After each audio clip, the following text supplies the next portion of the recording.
I'm 61. Life.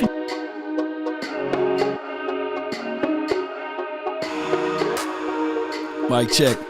Mic check. 1, 2, 3. Let me know if you can hear me. You must be out of your goddamn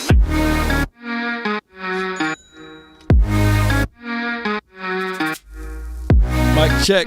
1, 2, 3. Right, let's go.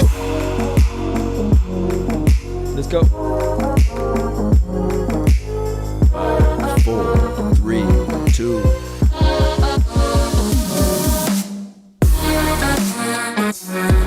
Come on. They say, ain't no party like a cowboy party. Yeah. Come on. Ain't no party like a Law Nation party. Let's rhyme. Let's go. Come on. Are you not entertained? Are you not entertained? Come on. Victory dance, baby.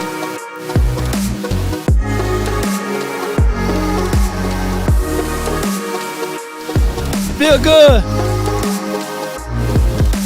Feel good, huh, baby?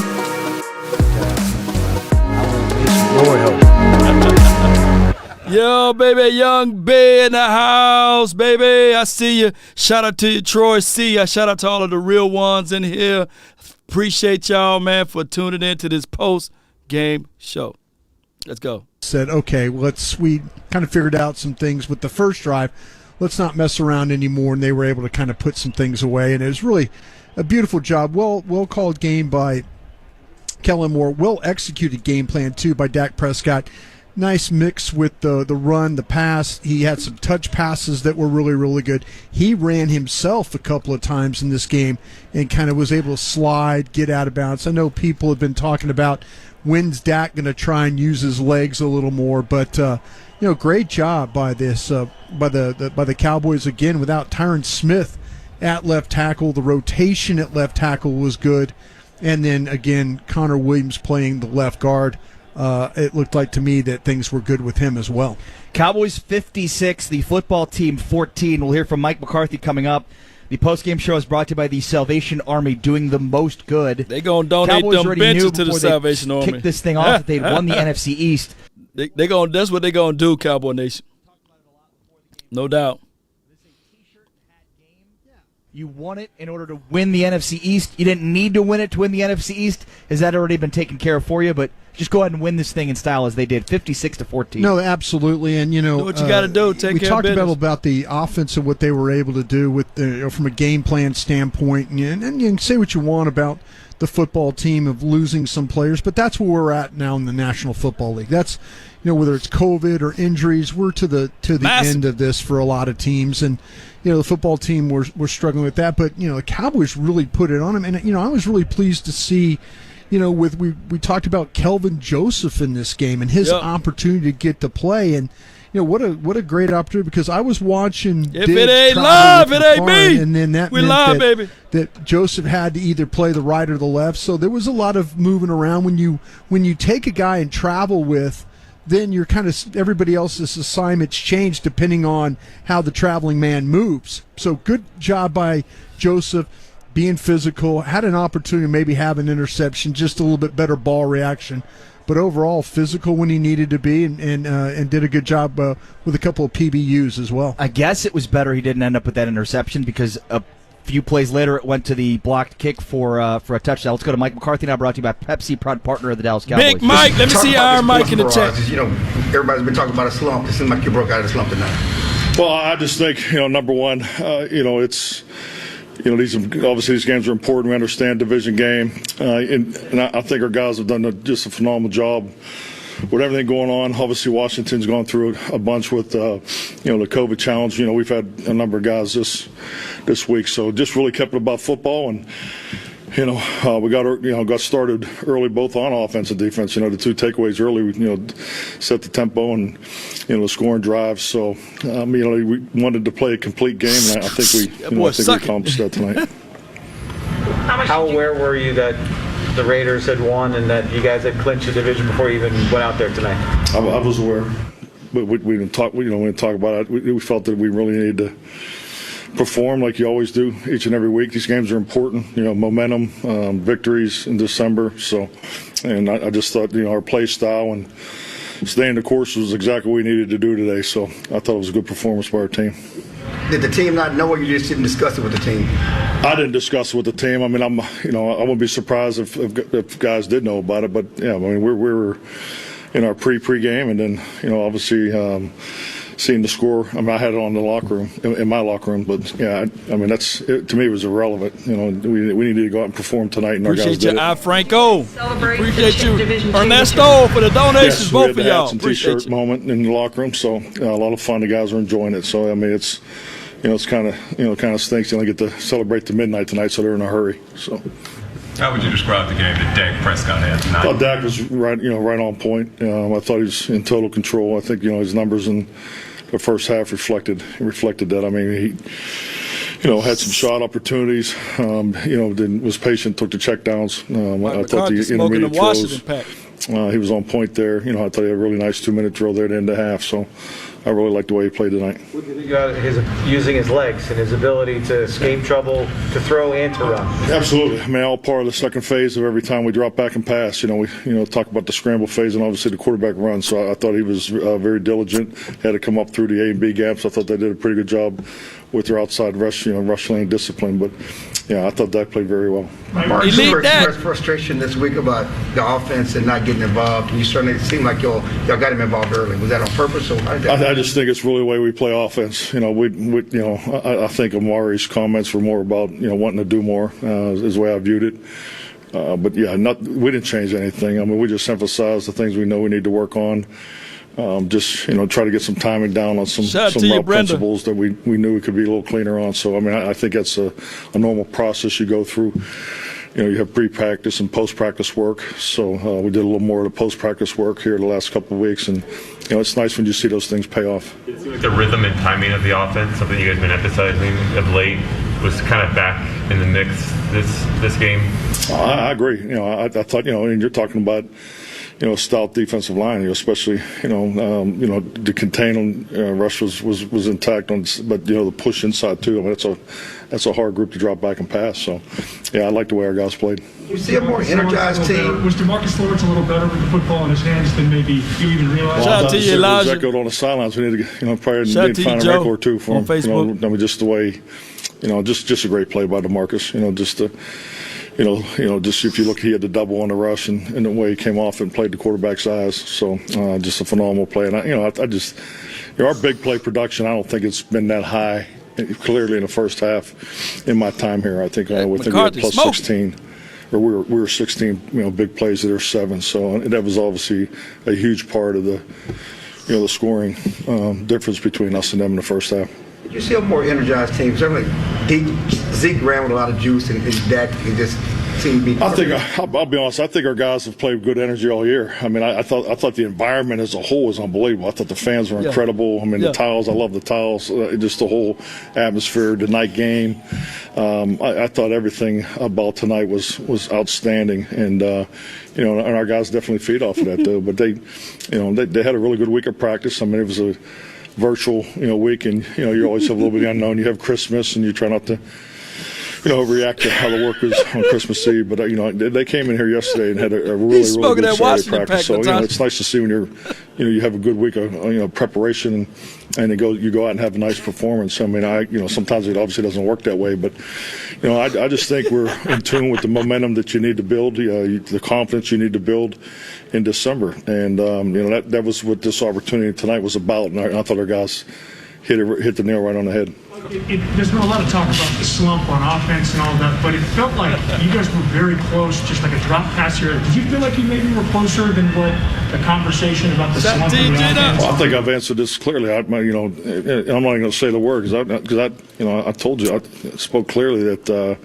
when you look at the game last week, you have eight takeaways in 2 games. There's not a lot of field left to go have a 500-plus yard game. So, I mean, that's part of it. I was very pleased with the way the offense played last week. We played the way we intended to play up there. We didn't have the big plays per se statistically, but the ball was distributed. The quarterback did his job. We ran the ball. So we're playing more complementary football. That's the goal of the team. It's not to be the first. I've been number 1 in the league in offense, so that doesn't guarantee a championship. Again, and when your team's lopsided that way, it's a lot harder on the defense and the special teams. So I think you're seeing a team that's more balanced. It's more complementary. You have the ability to win, games in all 3 phases, and that's what we want to be. We still have a lot of work to do, and I think our guys recognize that. But we want to be complementary football. This ain't about statistics. How do you feel your back end responded to the COVID situation? Yeah, I thought very well. I thought Anthony Brown played outstanding nickel, and I thought it was great to get Calvin out there, and he competed. Had a couple breakups, and Jay Ron. I mean, everybody made plays. I mean, it's going to be a fun tape to watch, and the energy and getting their hands on the balls, obviously. Smoke, Mike, smoke. Just 2 takeaways again. It was good not to have any giveaways, so we're +2, so we're playing winning formula, football. Coach, what was your reaction to the Terrence Steele touchdown, and then the big hug he gave you along the side? I was had to check my teeth because he jammed right into me, but no, it was a lot of anticipation because obviously when you call those plays that. You're looking for the reaction, and then looked like Terrence stumbled coming out of it, and that's all. And you see Dak pull the air on it, but it's looked good for a couple of weeks, so it was good to get it called. You've talked about competing for the number 1 seed, and certainly there's still a lot of football to go, but you've been better at home this season. Your point differential at home is much better on the road. This is another example of why you want to be at home in the playoffs. Definitely. I think everybody wants to play at home. I mean, if you look at the environment that we just competed in, to have that environment for the biggest games of the year, that's exactly what you're looking for. So, but let's also recognize our away record, our road record. So that's all part of being a complementary football. So we've done a number of good things that we can build on, and what's exciting is we have 2 more Washington Pack, baby. 2 more left here. We got a playoff type game coming in 7 days here with Arizona. So we're excited about the position we're in. That's Mike McCarthy, the head coach of the Dallas Cowboys. Cowboys 56, the Washington football team 14. Brad Shem on the way next. You're listening to the Dallas Cowboys Radio Network. Yeah, Cowboy Nation. It is what it is. Shout out to Iron Mike McCarthy. Let's put some respect on that man's name. Put some respect on his name. Yeah, put some respect. Put some respect on that man's name. However this song go. yeah. Let's just broadcast this right here. Speaking of respect, let's play our condolences out to the Washington football team benches right there. Let's give a moment of silence. And also, let's play the contribute of this right here for all respect to the Washington football team. May they rest in peace.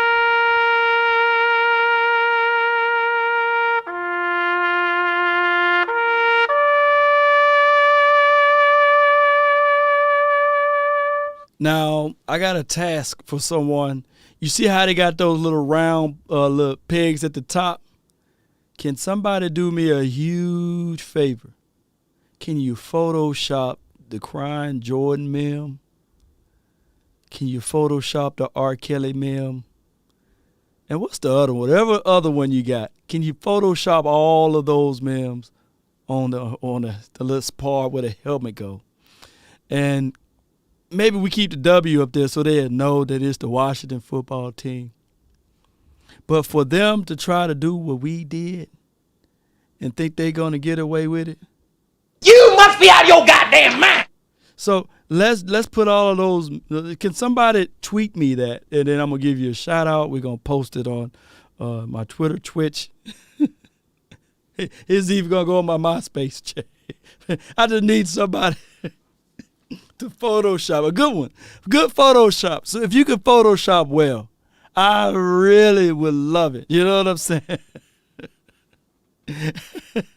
And then in another caption, can somebody Photoshop me, please? The Payne brother sitting on that nice bench right there. You know, I got black people meets, everything. I got everything. MySpace. I'm the last living MySpace guy out here. I said MySpace may come back. Let me still post there. Law Nation on MySpace. Oh, my goodness. Christians meets, everything. I'm everywhere. Law Nation is everywhere. Oh, my goodness, man. But neither here nor there. It is what it is. Can somebody put those guys on that bench?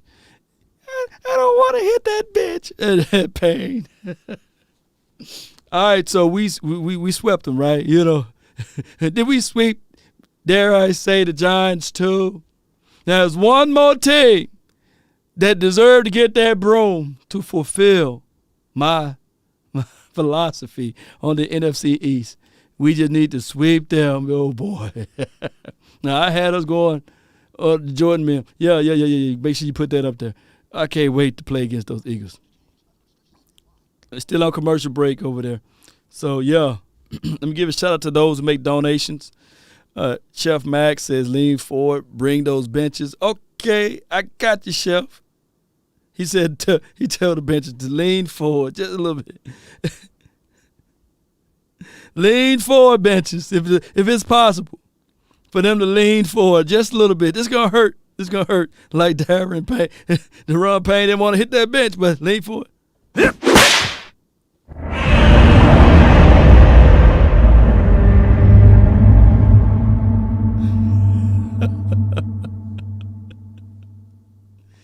Shout out to, you know, he's still crying. DJ, appreciate you for the donation to help elevate the nation there. Hey. Stop moving. You moved. Young Wilson, thank you for the donation. DJ Chris, appreciate you. They need to burn it. Yeah, they need to burn those benches right now. Sweep.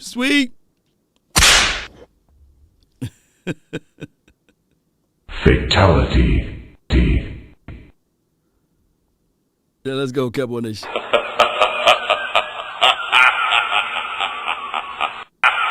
That's for waving bye-bye last year.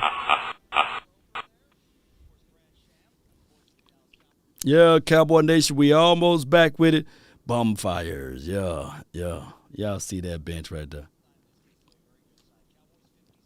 Look at that bench. It's clear. Nobody wants to sit on that bench. Let's go, Cowboy Nation. Let's go. Get Louis T on the line. Shout out to you, Chaney. Last time the Cowboys scored 50-plus points was the Super Bowl 27 game against the Buffalo Bills in the Rose Bowl in 1993. It's a Do you sign, know when baby. the last regular season game was they did that? 1980. They did it twice. Yeah. Oh, that's exactly. 81 it was 40 years ago. Now it seems now he doesn't like that. No, well, I mean, I'll tell you what. I was scouring the last 6 minutes of the game, Brad.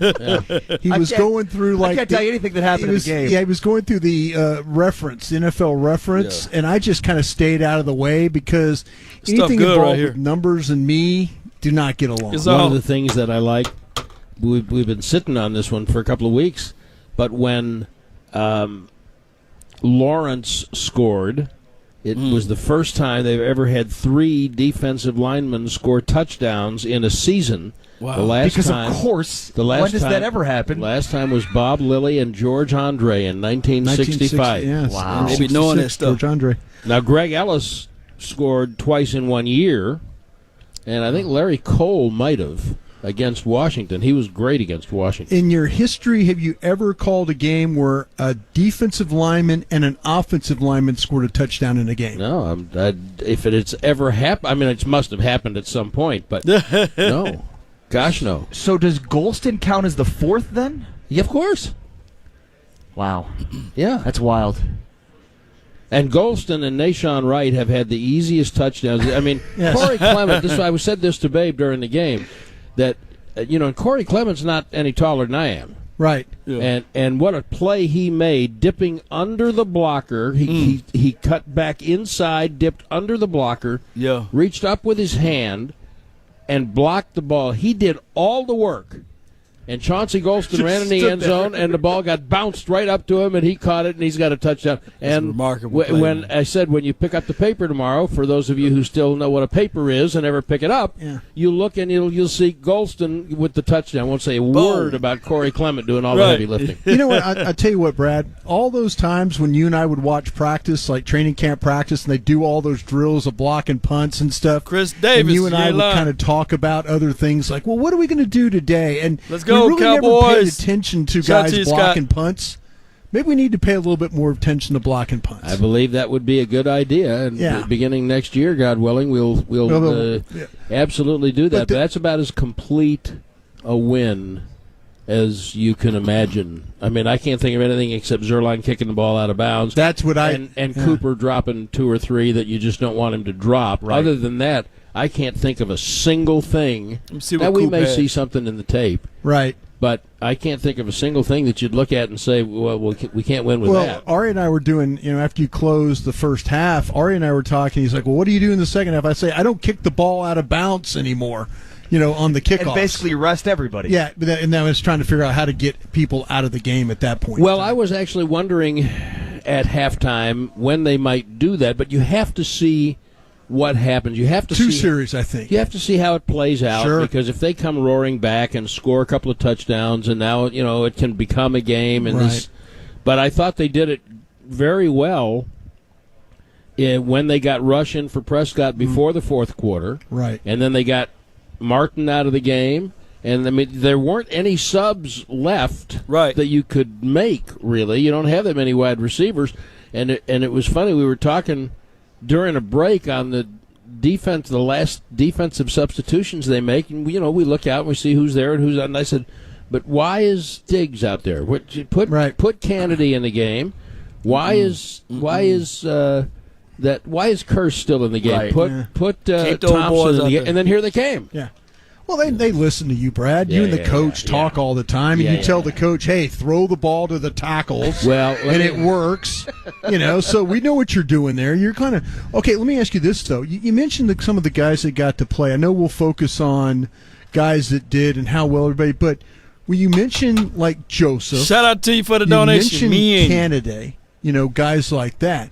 Canada, though, has not really practiced all year, basically. I mean, he hasn't practiced in weeks. But then he gets in the game and gets some reps. So, that's kind of the thing I think that's kind of impressive by what you're trying to do there. At least you put him out there and you're like, oh, okay, well, you didn't have to put him in a situation where we said earlier, break glass in case of emergency.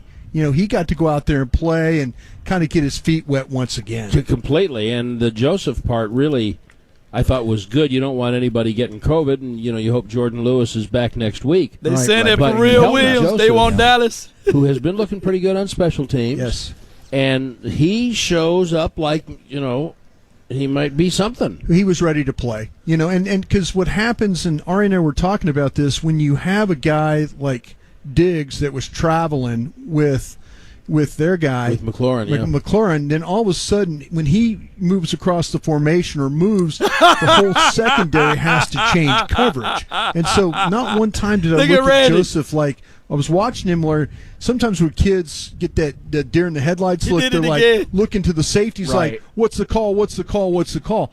Not one time did I get the feeling that he wasn't in tune to what was going on there. So credit him, credit the defensive coaches, the secondary coaches, Coach Witt, Coach Harrison, those guys getting those guys ready to play. Is the offense fixed? Sure. Yeah, I think that throw that damn tally. They've been really close. They needed some rhythm. They just needed some rhythm. And they did that today. I think a couple of things. The no huddle gets them into a good rhythm that they like. And I think we talked about this earlier, but I think they did a significant thing different when they put Prescott under center so much instead of in the shotgun. No, explain that. Explain that. So, why you would do that? So and again, this is not my concept. It was explained to me by someone who knows a lot more about it than I do. Charlie. About 2 or 3 weeks ago, because I'm asking like everybody else. What, I mean, we see the same players. What's going on? How to get him out of cover 2? How to get him out of shell? Well, so when you are, they had been in a long stretch of being real heavy in shotguns, right.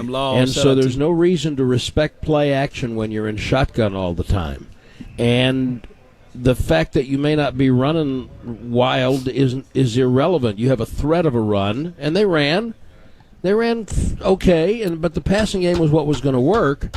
But when you get under center, you have the threat of play action, and the defense has to deploy differently than it does if you're in shotgun all the time. And now you have the coverages change, and your wide receivers can run different routes, and you saw what happened. To your point, AJ Beer, the boots and the waggles and stuff like that. The stuff where Dak comes out of the pocket, they go to the naked outside plays. Those are all done from underneath center that work pretty well tonight. And something else, last week, I'd been wondering about this. I went back and counted, and Dalton Schultz had 31 catches in the first 6 games. He had 19 in the next 7. Yeah. And it wasn't like he was dropping the ball a lot. No. They weren't going to him for whatever reason. And last week they started to get back to him. Yes, and sir. Last week you got the feeling that they were starting to look a little bit more like themselves. And now here he is with, do you have 8 catches again tonight? Something like that? Yeah. And I just think the tight end needs to be a factor in here. It loosens things up. It makes the coverages change, because if you're going to complete a ball to him for 8 yards every time, you're going to move it down the field. And it's going to open things up for your wide receivers. And I think they've got a lot of stuff that they haven't done. I think Kellen is getting a little bit back to where he's got a lot of stuff that he's holding on to. Tweet me all your memes, man. Players tweet me all of y'all funny stuff. Here he goes. It's my Twitter. To feel that same feeling, Ari, that they felt earlier in the year. See, I really think that all of us miss the boat when we look at the offense the first 5 or 6 weeks, Twitter. And we say that's what they need. We saw that then. I asked McCarthy about this at a press conference about 3 weeks ago, and I believe it. There's a difference between September football and December football. The team's not the same. The opponents are not the same. And certainly in the case of this team, your defense is not the same. When he talks about complementary football, you don't have to. Now, tonight was an exception. I almost felt bad for Washington. 4 days of rest and racked by COVID. But you don't have to have a 500-yard offensive day if you have a defense playing like that. You have to have a defense, an offense that can score. You can score 4 touchdowns. Give me 4 touchdowns. Maybe you get a field goal. But with that defense, that's going to be enough. 27 to 30 points, that's going to be enough. And people like to see 40. But you don't have to score 40. You don't have to score 38. Last year's defense you did. Not this defense right now. Yeah, well, last year's defense you didn't have a chance. Right. So but that's what complementary football means. Well said. Thank you, Brett. You bet, boys. Have a good night. Happy New Year. Happy New Year. Yeah, Happy New Year. Brett's point is very well stated. They don't need that offense that started the year the way they did. They don't. They have an elite defense. They just need an offense that consistently puts points on the board. Washington defensive coordinator. Wasn't exactly the offense we've seen the last few weeks, but certainly is the offense we saw here tonight. Brad Sham joining us here. Of course, Brian Broaddus. I am Ari Temkin. Let's pause 10 seconds. Y'all know that this dude with the little he got short arms like Tyrannosaurus Rex. Y'all know good and well that dude be telling people lies. Ain't no way in the world, man. This dude gonna get somebody killed, man. He gonna get somebody killed. Washington football.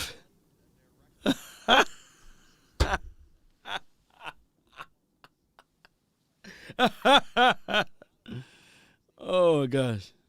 The 2021 season for the Dallas Cowboys. Let's hope, there are other ones, too, late in the playoffs that we can get to as well. Brian Broaddus, I'm Ari Tech. It's still to come here on the postgame show. We'll hear from Bobby Belt, our Cowboys insider. Bobby Belt. We'll hear audio from locker room, what the players had to say, including Dak Prescott, Trayvon Diggs, plus perhaps even Jerry Jones, as the Cowboys win the NFC East. Dallas Cowboys football will continue in a... Yeah, Cowboy Nation. This got to be the funniest one right here. This one got to be the funniest one right here, Cowboy Nation. Yeah. So while they on commercial break, Cowboy Nation, man, y'all tweet me, man. Y'all get at these tweets, man. Let me see. This is making my day right here. Who else tweeted something? Y'all get in those Twitters, man. Y'all tweeted something. It's pinned at the top of my YouTube page right now. Let's take a look at the stat lines again. All right, so there's really no room for us to really improve it on the running nor the offensive passing attack in this game. I can tell you guys right now, Cowboy Nation, that this team right here, what we got to do is when they line up in a certain set and they line up in a certain scheme, if you guys will hear me saying all through this game, if they giving you cover 2, if they giving you cover 4, run. Take advantage of that outlook of what they're giving you. Take advantages of their weakness out of their formation. And here's what you do. Once teams realize that, dog, you running it out of the cover 2, or you running it out of the cover 4, you running it right into it, then that will open up the play action. And once you get them on their seesaw balance, a lot of things can open up. Bring on the cards. I feel you, James. We just don't want to we want the cards. No, we can say bring on them. Bring them on, all day. But I'm not sitting here being like those other teams. We want Dallas and we want – no. They want us, trust me. They want us. And when we're going to give them what they exactly want, that L. You know what I'm saying? That L. L here, L there. You know what I'm saying? That's what we got to do. Malik Turner played out. He balled out. He did his job, man. Didn't see many wide receivers screen this game. This is from Zaytoven. Appreciate you. Shout out to you. O-line played really well tonight. Even with the minuses. With the minuses of Tyron Smith. One thing I do like, Cowboy Nation, is this right here. The aspect of number 66 at fullback. And I do like the fact that this game, although the collapsing of the inside of the pressure was there, right? The pressure was there from the interior. I do like that Dak Prescott stood tall, climbed the pocket, and got up out of there. The Washington football team, Turner and CD in the backfield. Yo. Let me see if y'all send me any more good stuff over here. Oh, my goodness, man. Y'all crazy, man. What we got over here? Oh, my God. There's old Shay Sharp. How my Cowboys weekend went. Public service announcement. Cowboys haters are everywhere. Oh, my goodness, man. Yo, what we got here? Let's go what we got right here.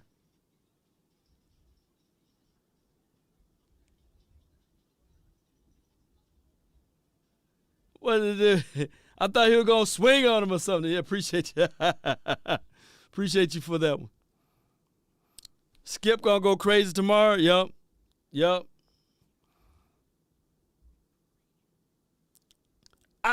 My thing is with Malik Turner, I think that even with Malik Turner, next year, I think that, he had the high ankle sprain, I believe, during training camp. I think that if he gets more looks in training camp, we would see the separation of him versus all of those younger receivers. But I still want to see Simi Fehoko at least get a shot at it with the first team reps. I still want to see that. And I know that he was out due to C-19 this week. So we'll find out more next season with that, The real gangster, appreciate you. Nip, the slump is over. Yep. Schultz can be too expensive. Schultz got this in his favor. Salary cap increase. On top of that, I think that they got the transitional tag, the franchise tag, so that's okay. Yeah, we can tell the haters lean forward, a little bit. You'll be dead. Come on, haters. Come on. Lean forward just a little bit.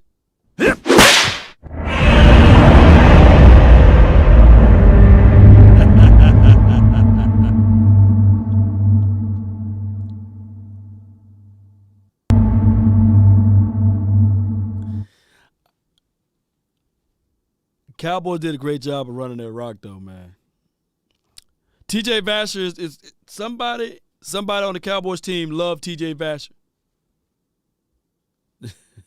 They move. Now, there they go. Don't move. I ain't gonna bug Louis T like that, man. I'm gonna let him make it. I ain't. That's not in my mind to be bugging him. You know what I'm saying? I know what he's going through right now. So I'm gonna let Louis T make it. Yeah, I know his father already gonna make sure. His father gonna make sure he feel the pain. Landlord, Alabama. Where did the Dak haters go at this time? They disappeared now. They just sitting back. Because you know what I want Dak haters to do? If they say and confess with their mouths that they are Cowboy fans, but if they can't, if they only talk bad when he's doing bad, then they're not Cowboy fans. They should talk glowingly when he do good. They should keep it 100 and at least say, hey, man, Dak Prescott balled out today. You know what I'm saying? I see no error in this game.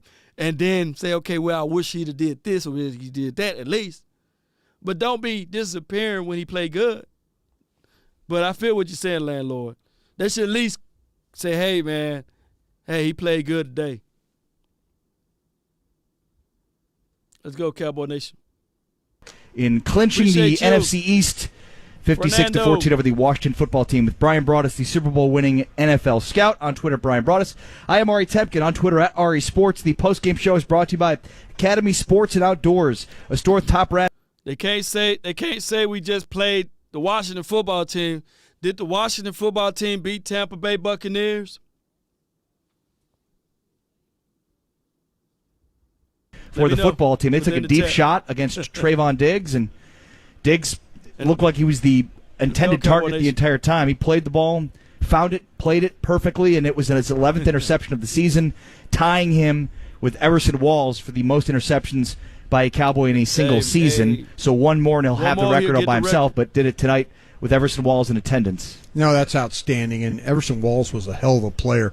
The thing about Diggs that was really interesting about the play, if you watch it from the end zone copy of it, he tracked the ball immediately. It's like as soon as McLaurin took off on the it was like, if McLaurin would have just took off running and stopped and just sat down, I mean, Diggs would still be running because he never looked back at McLaurin. He felt where he was. Mm-hmm. There was that separation between them, but he had the inside track. Well, the way the ball was thrown, the trajectory of the ball was right in the way he tracked it, and he played it brilliantly. And so, great job by him. That's one of the things with Diggs.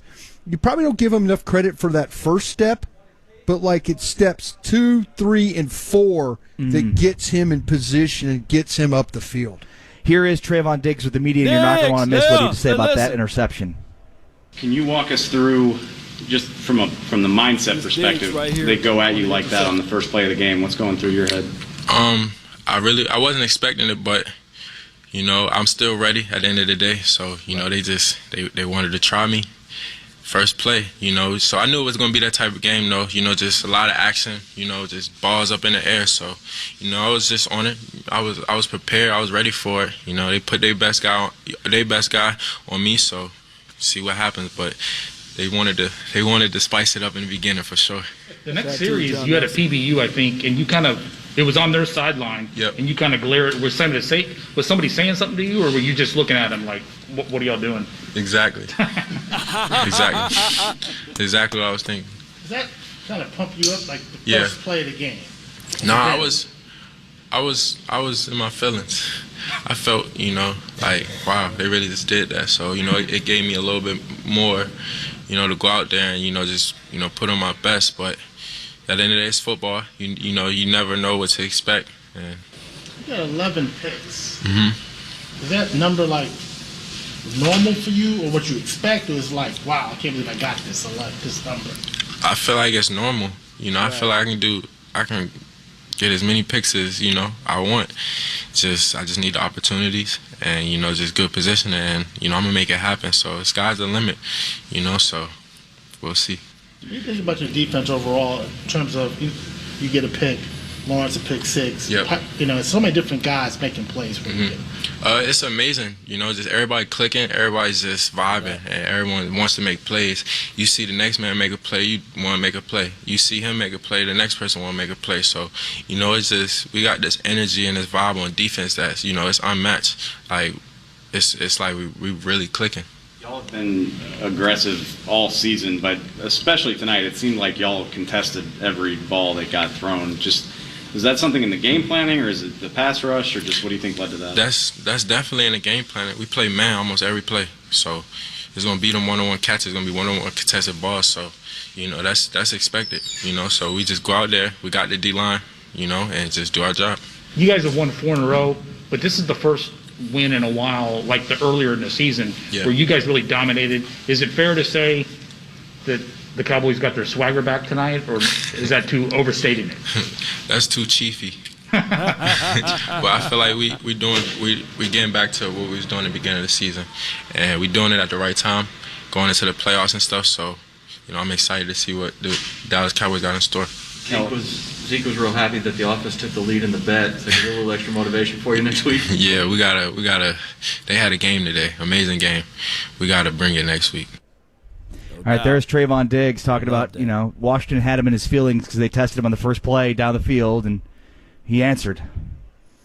He's done a nice job really all year. Again, we talk about the ability to, the feel that he plays with when you watch him, and you have to be able to know where that receiver is in order to position yourself. There's a lot of guys that are always really handsy or grabby, and they don't have a feel for where to put themselves in order to make plays. And he does a great job, and he does a really good job too of carrying routes across the field, and being able to keep his arm off the receiver, but use his offhand to knock balls down, or and I think that's the thing that to me is the most impressive about it. Of course he's an Alabama player, and Nick Saban Nick Saban was an outstanding NFL secondary coach. So those kids at Alabama, when you have them on your team, it's the one positional group he's coaching every day. He's coaching those guys. He coaches them hard. Their prep, their technique, the way they turn, the way they bail, the way they break on the ball. There's a lot of things. I mean, a lot of teams have drafted Alabama corners, and some of them worked out, some of them haven't. But overall, though, this kid right here has got such a feel for how to play the position and how to position himself in order to make plays. 877-881-1053. That's the number if you'd like to get in on the postgame show, but let's go to Dak Prescott live at the podium. I think it'd be hard for you to say that now. But yeah, tonight was great. Great performance by the offense, great performance by the team. I mean, scoring on all 3 phases, scoring by all the different ways that we did on offense. Great team win, great team effort. What message do y'all send when, having clinched the NFC East in a playoff berth before the game started, you still go out and put out a performance like this? Yeah, I don't know if many people knew that we clinched before the game. I didn't. That's kind of what my message was, talking to the guys in the circle up right there, was about going out and winning this division.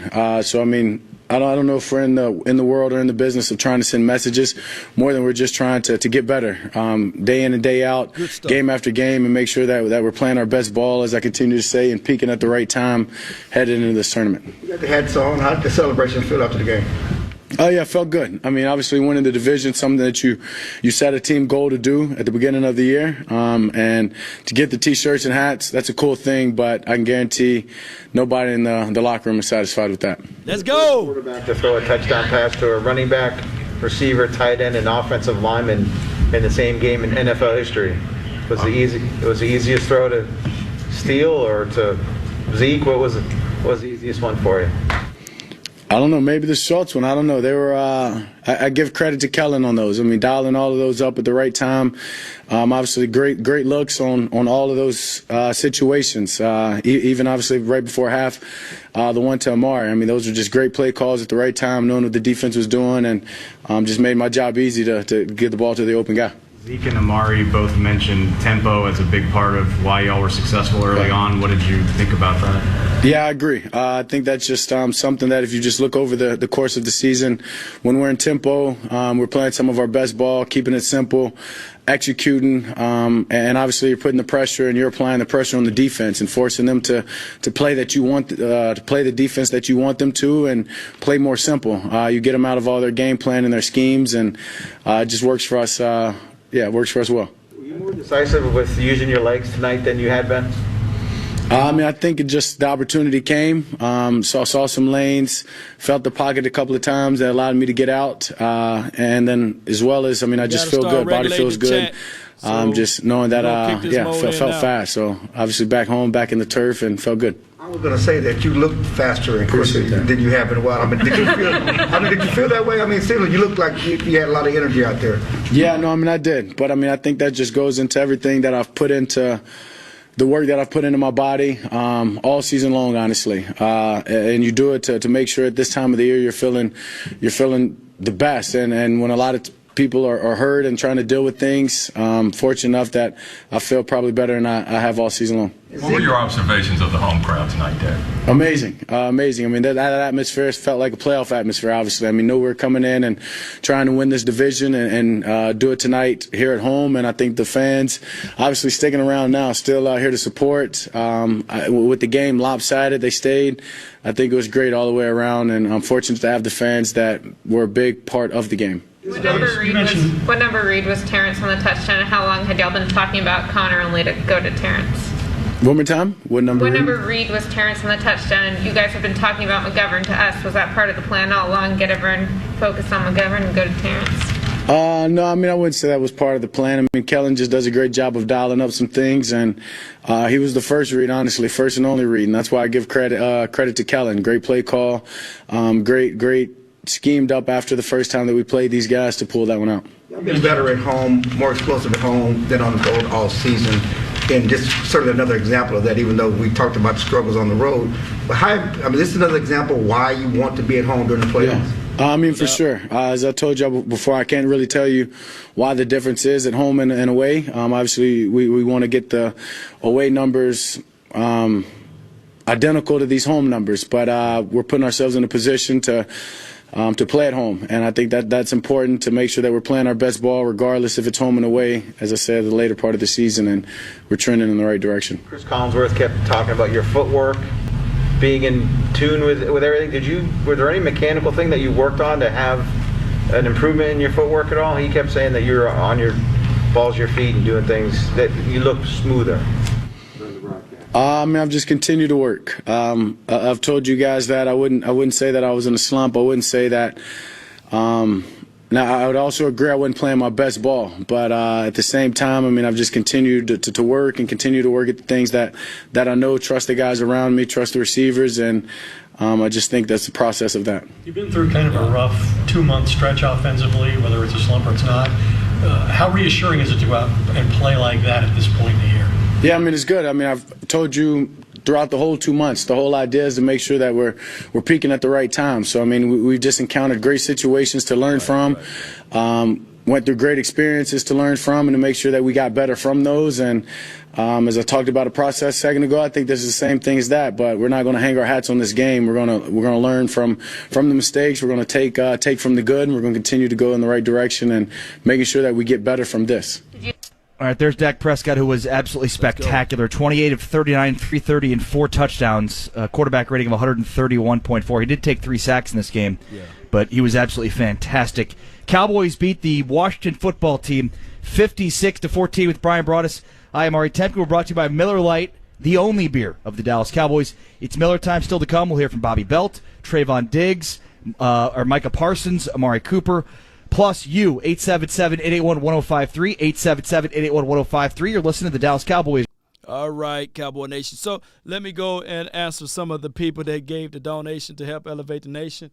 Right now, I had to go into the real one mode because we had those bots in here, and y'all know how the bots destroy everything. So we had to get the bots up out of there, so only the real ones can comment now. And I love it. I love it when it's just the real ones that let me know those that can comment are rolling with the nation and rocking with the nation. All right, so first and foremost, 9 minutes ago, the Craze, he put in the super chat, shout out to you, the Craze, for $4.99 to spit his mind. He said, you think the offense is fixed? We blew out the 49ers. We blew out the Atlanta and then turned around and kicked 3 field goals against the Kansas City Chiefs.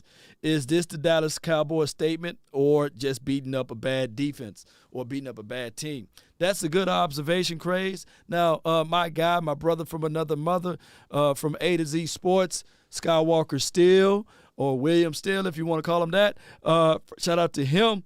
He says all the time, context matter, right? I believe that the defense still showed up against the Kansas City Chiefs. And also, going back to looking at this game, juxtaposed to the Atlanta Falcons game, I'm still in favor of this defense this game. But if we go back to the Kansas City Chiefs game, Cowboy Nation, hear me out. Hear me out. We stopped those boys to only 19 points. I don't think Pat Mahomes scored a touchdown or threw a touchdown. We were without, all of a sudden, Tyron Smith, so we didn't plan properly. And this is not me giving a bevy of excuses. We didn't have Amari Cooper, and CeeDee Lamb got knocked out of the game. So we was forced to play with the hand that was dealt with us in that particular moment. Now, I come here to tell you that if you were to remove Tyreek Hill and Travis Kelce off of that team, those were their 2 better players outside of Pat Mahomes. Do they win that game? You see, we were without Amari Cooper, who was a difference maker in this game, believe it or not, and we were without Tyron Smith. If you give me a neutral field, the Dallas Cowboys playing again at this moment right now versus the Kansas City Chiefs, I think we can beat them. I flat out think we can. So I think that context do matter, and I think that this team is a whole lot different than what we were seeing in that stretch of bad games, Cowboy Nation. That's just all I'm about to say on this. And I know I'm going to get the homer treatment and say, "Law, man, you just placating. You just a homer for the Cowboys." But feel what you feel. All right, so Johnny Footlong, appreciate you, man. He put the super chat down. Trayvon Diggs have 2 sons, Aiden and Terry McLaurin. Let's give him and my guy, Craze, that. You know what I'm saying? Cooper set the tone. Shout out to you, Stephen Gibson. All right, shout out to you, Brenda Banda. Appreciate you for donating and appreciate you for subscribing. Cowboy Sports Report by Charles in Charge. We know 4 is healthy now because we finally ran, and that opened up the dimensions of the dangerous offense. And 21's getting healthier, look better every game. That is from my guy, Cowboys Sports Report. Now, I like that philosophy of us taking advantage of the opposing teams when they line up in cover 2, when they line up in cover 4. You run the ball. Don't force it. They say when you force things, what happened? What the Cowboys been facing, good defenses as it relates to philosophy and just game and principle of waiting and betting on we getting out of our own self, right? Meaning that when Denver played us, they played cover defense, meaning pretty much pass stopping defense, but they was able to stop the run out of that suit. Oh, Atlanta tried it, but they wasn't disciplined enough, and they said, you know what? We're going to still play man-to-man. We're going to get out of their zone. We're going to get down into 9- and 8-man fronts, and they got out of it. They wasn't disciplined. But the other teams tried to echo the same sentiments. The Raiders, if you take away a few things from the Raiders, they gashed us on one big play to Deshaun Jackson. I think that's his name, D-Jack. He gashed us on a big play, and we never recovered from there. And on top of that, if you listen to the kicker, he said he make his kicks, we win that game. I think Dak Prescott in that game still threw for 375 yards. But you're right. Dak do have two sons out there. Aiden and Terry McLaurin. I think that Terry McLaurin mom is going to start requesting for child support. Yeah, let's go, Cowboy Nation. Appreciate y'all for making these donations. Appreciate y'all for making it. They're still on commercial break. Dak haven't ran the ball in a minute. Yeah, Cowboys. Yeah, so, yeah, you're right. But, Dak Prescott, what he ran for, like 21 yards. Dak Prescott was 4 for 21, yeah. Average 5.3 yards. So that's a whole nother dimension. Yeah, you're right. Dak Prescott continued to run the rock. Good things follow behind that. Shout out to you. My God.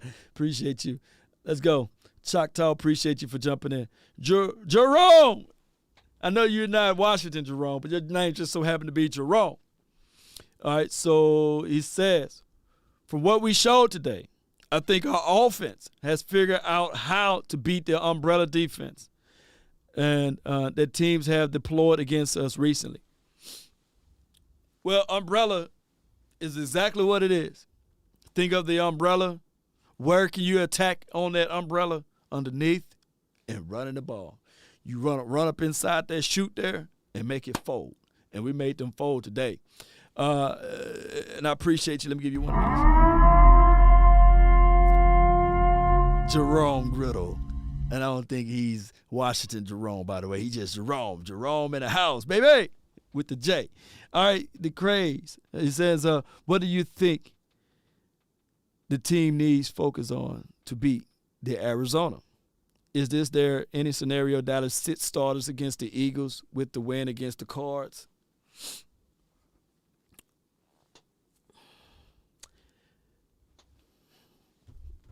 I think that we need to give the same game plan. We need to spy on little man, right? Half man. We need to spy on him. And also, Cowboy Nation, we need to continue to send pressure. They're speedsters. They got two guys that's just quick that we know for sure that can be a detriment to our team and against our team. And that's Christian Kirk, and that's the other wide receiver, is it Rondell Moore? Those two guys, to me, Cowboys got to pay close attention to. I wouldn't mind seeing another game with Boss Man Fat getting multiple situations and play time out there. I wouldn't mind to see my guy Trayvon Diggs on AJ. I think that he's going to lock him down and shut him out. And that should be the game plan right there. Everybody else, AB, Anthony Brown, I think that he's going to line up against Christian Kirk. I think that you slide in multiple plays with Kelvin Joseph, or if Jordan Lewis come back. And I hope Jordan Lewis come back healthy. I don't want him come back with lingering situations as it relates to not 100% due to the C-19. We know C-19 affects people in different ways. So that's what I'm looking for. I think that if you make them one-dimensional, you can still win this game. But Parsons, this would be a game that Parsons spies the Murray kid. Yeah. Number one says, I believe we can beat any team with this team, not just the Chiefs. Yeah, I think we can. I think we can beat any team. I'm quite sure. And I want you guys to speak it and say it with your chest. Jordan Lewis should spy Kyler Murray.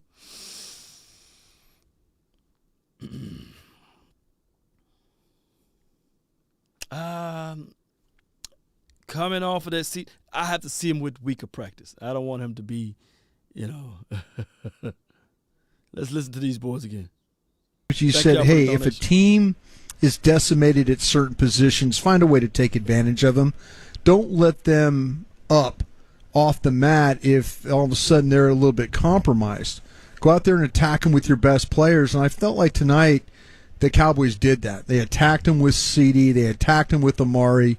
They mixed in the running game, I thought pretty well, for some of the runs that they had. I mean, it wasn't a massive game. Like I said, I was glad to see Dak run the football. I think people were worried about him not taking those opportunities. But I just feel like the routes were better, the ball placement was a lot better, and the finish overall was better. 877-881-1053 is the number if you'd like to get into the postgame show. But how about Amari Cooper? Let's hear what Amari Cooper had to say after he had some words to say this week about his uninvolvement in this Cowboys offense. He was certainly involved here. 7 catches for 85 yards and a touchdown. Broadus mentioned it, that they got him the ball early. They tried to feed it to him early. Mike McCarthy mentioned in his post-game comments they didn't really change anything to get him involved early. It was just sort of the same game plan, but certainly seemed like more of a concerted effort to feed 19. Here's Cooper after the game. Maury, in the first half, you were one of 4 players on this offense with more than 50 receiving yards. You, Gallup, CD, Dalton. What is that? Is that a testament to anything when you guys are going like that? I think it was us being on the ball. We were running our fastball, and they were really tired. Just 2 weeks ago when we played them, one of the D linemen on their team, he was just like, "Man, y'all slow this thing down." That's what he told me. So I think it really affected them, and I noticed when we got into our fastball, we were moving the ball much more effectively, and I think that contributed to all of us being over. You said 50 yards, right? Yeah, I think that contributed to that. Tempo, was that something that part of the game plan you guys said to yourself, we're gonna get after them? I think when we did it the first time, it was so effective that we just kept doing it. You called for the ball earlier this week, and you got the first pass from Dak. You think that was on purpose, or? Nah, it wasn't really on purpose. I think Dak and I both knew, because me and MG had the same route on the play. Dak and I both knew that 29 would jump the Oscar. That's what the route was, and so he was just going to throw away from him on that play, and I just so happened to be on the other side. Did it feel like y'all had a different rhythm tonight than you'd had the last few weeks? I know you talked about how you'd still been productive through those weeks, but what was clicking tonight? Tell them. I think it was on offense. I definitely think it was the fastball. We practiced it so much, and I think finally it just started to click. The defense was tired, like I said, and like I said, we practiced it so much that we can actually run the fastball effectively because we know exactly where we need to be and everything like that. So I think that's what it was. For those people who don't understand the fastball and what goes into executing that, can you detail maybe some of the most underlying? Yeah. It's just an up-tempo offense. Like you're not huddling up after every play. The receivers wherever they are after their previous route. So say if I'm on the right side and I have an over route, and fastball, I play the Z. If he calls double right, I'm supposed to be on the right side. But if I just ran an over route, I have to go and play the X. So everybody have to know different positions like that. But when we practice so much that we all know the different positions, so we can just, after one play, we could just line up and get on the ball real fast. And you have to be in a lot of shape for that. Defenses aren't always ready for it. All right, that is Amari Cooper on the Dallas Cowboys postgame shows. The Cowboys knock off the football team 56-14. So there's a lot of talk brought us about the hurry-up offense. How about that? He explained to you what fastball was. That comes from the Jason Garrett. So there must be something that Kellen Moore kept from the previous offense. But that's what they call it. And they say, some people call it, like when they talk about defense, say, NASCAR packages. Everybody's a name for the way they do stuff.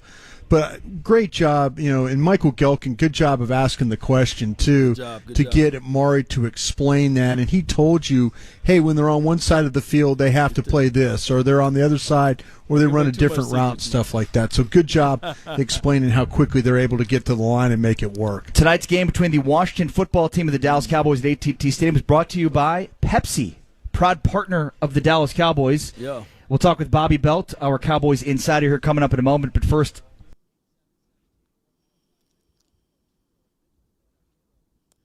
Cowboys post-game show.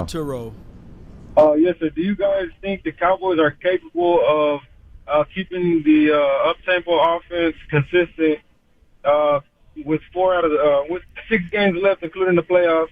Do you guys think they can stay consistent 4 games in a row with the up-tempo? My question. Yeah, absolutely you can. Can they keep throwing the fastball, Brian? Yeah, absolutely you can. I mean, again, and Amari even said it's about being in shape and stuff like that, and we kind of felt like that Amari is, health-wise, is probably the best he's been in weeks. Right, and so it was very evident with the targets and the receptions and stuff. So, yeah, if he explained to you, though, it's just a matter of, like, the way you play with pace is if you're having success. So, yeah, they could absolutely do that. Brian Broadasari, Tempkin, coming up next, Cowboys Insider for the Cowboys flagship station, Bobby. 105.3 The Fan, joins us. All right, so while they go to commercial break, y'all bear with me for a few seconds while I set up some things. Appreciate y'all so much. So, Cowboy Nation, let me read some of these super chats, too. I appreciate you guys for keeping this thing rocking and rolling today, and it's been a wonderful groove all together. All right, so give me 1 second here, and I'm almost finished here. I'm pull this up right here. Got to pull up all of these super chats here. Appreciate you guys for being part of this episode here. All right, so with that being said, we got MK Sportsbook. He says, "Hey, Law, I saw the herd, and he said that you find out how every team is after Turkey Week. Arizona definitely seemed like our big test. DC for life." And that's, I guess, the herd is Colin Cowherd, right? My thing is different philosophies, man. Different philosophies. I think our biggest test would be ourselves. Yeah, I said it. Our biggest test is our biggest test. We can't beat ourselves. Literally, we cannot beat ourselves. If we go into the mindset and it's offense versus defense, and we keep that mindset going, it's unstoppable.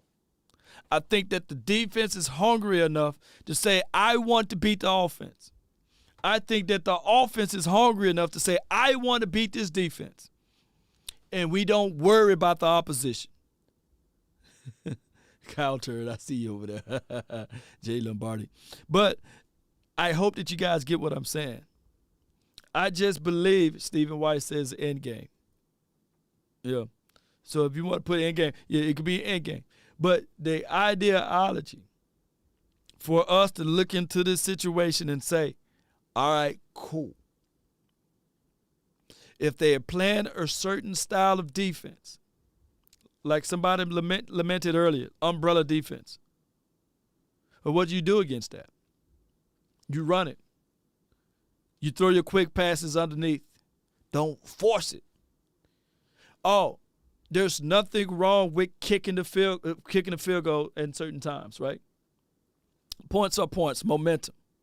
But I come here to tell you, also, there's nothing wrong, absolutely nothing wrong with kicking the punt kick and panning them deep and playing the fields and saying, I'm betting that your offense can't slide down on my defense for 90 yards or for 80 yards. Play the field. Get into the right rhythm. I do not believe in resting our starters. I see some people say rest our starters. Unless it's an unbelievable injury that you're fighting and coming back from, like what a Tyron Smith is. But majority of this team is still young. Young. So they're young and so angry. We need this tempo.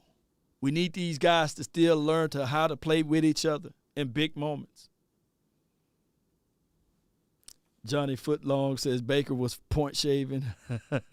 Mark says free preparation H for all of the Washington fans.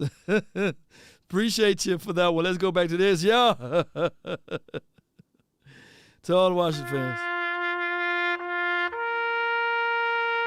We got a bench that we're resting in peace to them.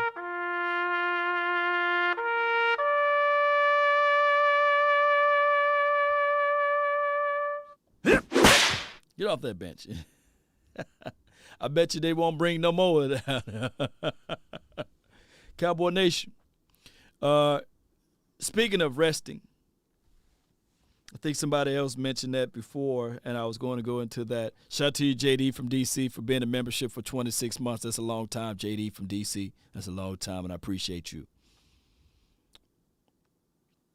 There have been many conversations to go back and forth with resting of players, and there have been two philosophies. Bill Belichick and his team, they didn't rest their guys. Let me repeat, they didn't rest their guys. They was well balanced on defense, special teams, and offense. They were a well balanced team. Whereas the other point of view was the actual, hear me out, Cowboy Nation, the actual aspect of the Indianapolis Colts. Y'all remember them? They used to get all, I kid you not, Peyton Manning is the greatest regular season quarterback of all time. Had every record in the book. But they would fight so hard through the regular season, beating everybody till by this time, they already got a big lead. And the question would be brought up time and time again, do you rest them? Do you go ahead and rest them? Do you go ahead and rest them? And that's the difference. I don't know what Bill Belichick would have done with Peyton Manning. I wouldn't know what he would have done. But I guarantee you, he didn't rest him. He wouldn't have rested him. So y'all check that out. That's all I'm going to say on that one. All right, so let's tune back in to these boys over here on the radio station. I really appreciate you guys for being part of this. Dak Prescott and some of his mobility issues that people have had. I thought moving in the pocket, he looked great. I thought he was more aggressive running the ball. He said post-game that he just thought the opportunities were there. I don't think so. I think you saw similar opportunities, and I think he was just more aggressive with it tonight. CD, any questions you had about CD's hands? He made some tough catches over the middle. Amari's involvement, you got that. Zeke, I thought looked as healthy everybody tonight. happy I'm just right saying, I think Zeke looked as healthy tonight as he's looked in a while. Yeah. I mean, second half of the game, it wasn't as good. But, I mean, there were like 3 runs tonight that I was like, he doesn't make that run 3 weeks ago. He gets tackled, 5-6 yards back. Greg Zuerlein was 8 of 8. It made every extra point. I was counting on a miss. I know. I know. We still got the kick out of bounds on the kickoff. What was up with that, Bobby? What are we doing? I mean, it set up the DeMarcus Lawrence interception, though. That's what he was doing. He was helping the defense out. You always are looking for that silver lining. I'm trying to tonight. Nobody wants to hear the negative, and there's not much negativity. There's no negativity. There's nothing there. But like we talked about, Kelvin Joseph even after Hellman and I were talking, he was great tonight. Yeah, Kelvin Joseph. Well, he dropped a pick, but if he doesn't drop that pick, you don't have the punt return, or the punt block for a touchdown. Exactly. See, so all things work together for good. Did they use up all the offense tonight they're going to need for Arizona next week? Are they still saving some of it? Man, I don't know. I mean, it's encouraging to see. There were so many things. Specifically, the thing that's most encouraging to me tonight is that Dak looked comfortable again. Like, even in, what was the old Jason Garrett line? Get comfortable being uncomfortable. Yeah. That was when Jason Witten used to pair it. Man, you paid attention when he was talking and stuff? I just heard it rehashed by players over the years. I think that's what you saw from Dak tonight, though, is that he has not looked comfortable being uncomfortable. Tonight, he did. I think he looked comfortable moving around the pocket and extending plays and making throws. Did tonight show you why this team needs home games throughout maybe the playoffs? I mean, if you're trying to fight to get the 1 seed, was tonight the reason? Did that give you, or is it just, okay, it's the football team and all that? But, man, that was an ass-kicking tonight. That's what Taylor Heineke said post-game. He told the Washington media night, we got our asses kicked. Yeah, that was an ass-kicking. And to me, this team offensively, now when the games have lost, the only game they've played poorly offensively was against Denver, right? Yep. Even against the Raiders, they did some good things offensively. Yeah, Dak put 375 up that game. But I'm saying, does this team need to be at home to put points up like we saw. I mean, you're not going to get points like every night. Like what he's tonight. asking, I guess, is do you buy the home road splits with their issues, especially in the red zone? I mean, everybody in professional sports feeds off the home crowd, but I mean, they definitely seem to be. This team plays differently at home. There's a swagger here. Like, you just see it pregame. I don't know if you were looking down on the field pregame. They were just. I don't know what was up with them tonight. They were loose. They were, they were energetic, and it was just one of those things where you watch it pregame, and even though I think we all thought they were going to win this game pretty handily, it felt confirmed just watching them. It was like they're going to crush this team. They look confident. Yeah, in the way we didn't that think they they're haven't. going to crush them 56. I didn't think 14. that. I didn't think that. 42 at half before halftime. I was on with Will Chambers this morning. I said 35-10, and it was that like midway through the second That's quarter. pretty convincing. You and Ari then had the right scores. I was thinking that Zerman was going to miss an extra point. I was 3 touchdowns off. I was still wrong. I was 34-12. Yeah, exactly. This team, though, at home, though, there's something about They're different. it. There's something about it. The defense. It's home game. The defense has traveled, but the offense. This, for some reason, Kellen Moore looks down at his play sheet, and everything seems to work in this ballpark. Yeah, absolutely. And I don't know what is the need that 1 seed, Bobby. We do. Yeah, you get that 1 seed. But it's great for home field. It's great for the bye. I mean, it's not just the home field advantage piece of it too. Haven't we learned AT&T Stadium is home for Aaron Rodgers anyway? And that's the sorry. That's my one negative. That's my one. Lost Aaron Rodgers on the road. They've lost to him at home in the playoffs. There are Packer people I've talked to that would be terrified playing here with the way the Cowboys play with the way the Cowboys play at home. I still offensively, as long as Jared Cook can't be here. Yeah, keep Jared Cook those as far away from aficionados this can't field be as there. possible. I don't know. I just think it's encouraging that when we've seen 2 games where the defense and the offense seem to be syncing up, and you won 43-3 and 56-14. Right. Yeah. I think that when they sync up, when the defense is playing as well as the defense can and the offense is playing as well as the offense can, as we saw, not just this is the best they can possibly play, but how we came to expect the offense to play in the first half of the season, how we've come to expect the defense to play in the second half of the season, when those align, I have a hard time saying there's a better team right now in football when those things go right. It's just a matter of making it go right consistently, and this was a positive step that direction. But, I mean, it does need to carry over into Arizona next week, especially when that's a team that's struggling right now. What was different about the passing game? Was it just that CeeDee Lamb caught a couple of passes he didn't catch last week? I mean, quarterback was accurate. I think the quarterback was more accurate. I think they made some tough catches. I think, as we've talked about this week, I think that this offense is better when you're getting things going for Amari early. And I think that was helpful. So, it looked like they were able to, like I said, Dak, I think, was just more confident in himself. That internal clock wasn't off like it's been in recent weeks when the pressure was coming. Because even when the pressure was coming today, he was doing a better job kind of sliding around the pocket and extending plays and making the big throw down the field or running for a first down. We came into tonight, he had 4 rushing first downs in the year. He had 2 in the first half. I mean, he looked completely different. He looked like he was more willing to go out there. I know he slid on the one run where he broke the pocket. But overall, I mean, that's what did he have? I know he did at one point. He had the longest run of the night, 13 yards for the Cowboys. That's so interesting because we would have thought, hey, for them to win this game, they've got to run the ball effectively, and it just didn't matter. But everybody was over 4 yards. Zeke, Pollard, Prescott, Clement, even. No, I looked down at one time, and Dak was like 14 of 15 throwing the ball. He got all the way up to 20 of 21 before he threw another incompletion. But I mean, you just look at. I mean, I'm going to have to go to look this up on my own somehow or hit up Elias or something. I want to know the last time you had 5 receivers in a game go for 50 yards.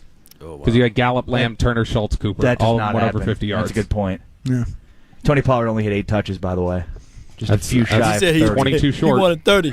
Yeah, you want those. Ari was screaming for that. He had 10. Ari talking about Pollard touches is like Steven talking about Tavon Austin 3 years ago. Yeah. We're going to get 25 touches. You get to the point where Ari says something and you kind of go, oh, We're okay. just like, all right, yeah. I kind of looked at him during the game and I go, oh, how many touches is that now, Ari?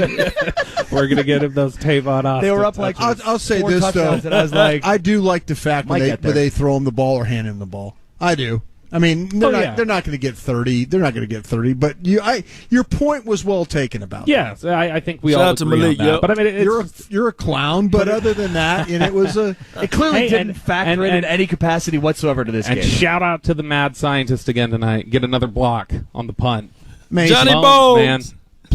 How many? I mean, they blocked a left-footed punter tonight too, right? Yeah. They've done this a couple. Did we block another left-footed? There's 3 of them we've done. Yeah, there've been 3 I say blocks. we. I shouldn't do that. The Cowboys. There've been 3. Say we. Say we, one against Brian. Atlanta. I don't know if Atlanta's got a left-footed punter or not. And then they had Denver. But I mean, it's. I thought for some reason we were blocking left-footed punters all night. Bones giveth and Bones taketh away. And lately there's been a lot of Johnny Bones, giveth. baby. Wait, let me ask you this real quick while we got you here. But have I been, anybody, have we all been too critical of Bones? Is he like really, really, really good and we're just giving him, like guys like me, don't want to believe he's really good? I agree with you and I agree with everybody else that the criticism don't do that. but the criticism is warranted. But I will say that I know there are a lot of people around the Cowboys and other coaches across the league that I've talked to and stuff that will tell you they think very, very highly of him. I believe. I know Bill Belichick thinks extremely highly of him. Yeah. And so I mean there's a lot of people who I've had people who have been critical to me of other coaches on the Cowboys staff who say no, Bones is one of the better ones. So I mean they believe in it and I trust them, but I do also think there's a little bit of a double-edged sword with him sometimes. The one that kills me is when it's like you get the ball, you're trying to get the ball back to Dak, and they use a timeout, and there's a minute 40-something, and then he goes for the block on third and 13, and gets the running in. Well, and the roughing. part that you've hated is or that you've criticized is the control that he has. Oh, he's got some sway. But not just within the game. You watch him. Long snapper, place kicker, punter. Yeah, he did hit on his punter though. No, his punter. He got the punter in the Pro Bowl. His long snapper's been fine. I haven't noticed any long snap issues. Yeah. We've held over the LP Ladouceur era. Who was before LP Ladouceur? Didn't they have a Trey Junkin stop in here? No, they had Dale Hellestrate. Hellestrate was forever. Left-footed putters and long snappers. That's what we're all about. I just dropped a Trey Junkin reference on the postgame show. You did. How Trey about that? Junkin had a bad snap in a playoff game that cost him one time. I think it was the Giants. It was. That was the San Francisco? that was that wild 39-38 game. That was insane. We know too much, Bobby. We do. All right, go read Bobby Belt and all the great work that he does at 1053thefan.com. You're the best, Bobby. Thank you. Thanks, guys. Bobby Belt joining us, Cowboys Bobby Insider. Belt, baby. Cowboys 56, the football team is 14. And we will get the drive of the game, plus hear what Micah Parsons had to say, and your phone calls at 877-881-1053. All right, so this is what we're going to do. We're going to try to get to the Parsons interview, and then we're going to try to, yank the plug a little bit on this beautiful victory. It's going to be Victory Monday in about 3 minutes my way. So we're going to have a piece of Victory Monday talk. Cowboys killed. Shout out to you. Shout out to you, D-Shift, man. Stephen White, appreciate you for jumping in. Hunter scored 30 on him. Yeah.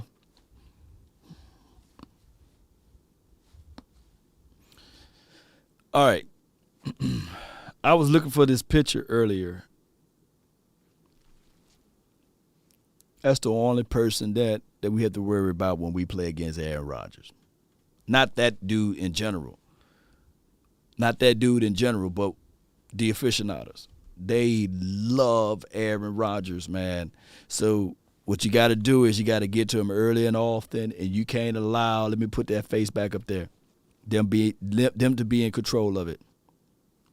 I'm not placating this thing. I'm telling you guys what I know I see. On both sides of the ball, they're not going to call PI. They're going to call PI. They're not going to call holding, and they're going to call holding. And it just seems as if, though, when we play against those Packers, it's always been them guys. Now, on both sides of the ball, I like this official, not a crew, that called the game tonight. I would rather for whoever, when we play against the Packers, it's that they both swallow the whistle on both sides. On both sides. I would want them to just swallow the whistle on both sides. And just if you can just let us play just natural football, we winning. We're flat out winning. But when the officials want to get their airtime in it and they want to flex their muscles and throw the flag here and there, even if it's a good flag on us, you know what I'm saying, or a bad call on them, regardless what it is, I don't want to see it. I just want to see a natural. You line our guys up, and they line their guys up, and we play 60 minutes. But the moment you add them into it, it just gets sloppy. It gets so sloppy, especially against Aaron Rodgers. If we winning hands down, if it's just a straight up football game, whether it's at their home or ours.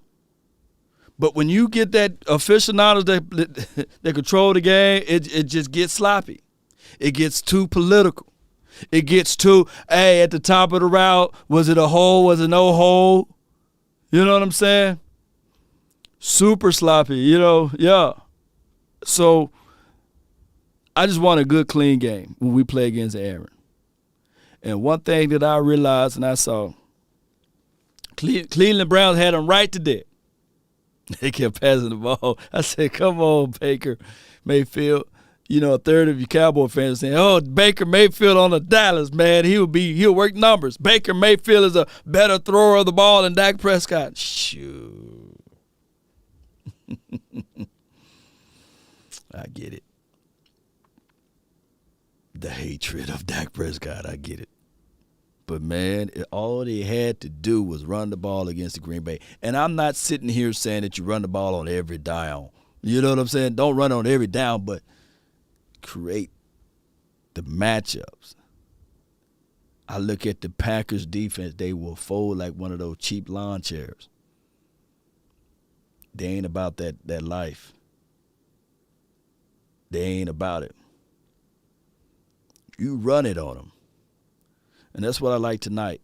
You run it. I love the Green Bay Packers DBs. I absolutely do. I love all of their DBs. Their DBs, hey, y'all know I love DBs. Them boys can cover like no other. They can cover. King size blanket on a twin bed. What do we call it? Twin? They'll cover all over it. Like a king size blanket. But you can't play into their hands. You can't throw into coverage, man. They would pick that thing all the way off and give the ball back to Aaron Rodgers. And Aaron Rodgers, you can't fall asleep behind the wheel, DBs. You got to continue to stick on their man. Even with a broken pinky toe, that joker get out and roll on the edge. And right before you give up, he got the power to do this. There's Aaron Rodgers' power right there. Law, what is that power? 30 yards down the field. I said, God, dog. And Devontae Adams, Lizard, whatever they got name. And all Aaron did was, I said, dang, the flick of that man's wrist. It's powerful. So when you hit him, you got to stick to him. It's victory. It's victory Monday. Now, it's a new day over here on my end, But I can't wait. I want to see Adams versus Diggs, baby. Woo, woo, woo, woo, woo, woo, woo, woo, woo, woo. Oh, I can't wait to see Adams versus Diggs, baby. That's going to be a good matchup, ladies and gentlemen, if we do see them. Lazard, yeah, Lazard. I don't want to it's going to be not Lazard, whatever his name. What's Lazard's first name? Lazard, whatever his first name is. I just want AB. If AB get up under him, I just want our safety over the top to be there. Allen, he's an Allen Lazard. Okay, Allen Lazard. I just want I just really want safety over the top help with that. But the person that I really want to control is that not Aaron Rodgers, but the other guy from Texas. Aaron Jones. That's his name, right? They're solid. That running back, they're solid. Both of their running backs, solid. Both of their running back, their 1-2 combination, solid.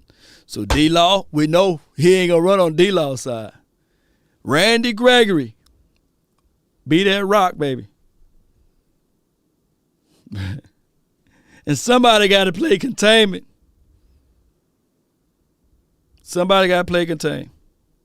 Crash down. Don't shoot in too quick.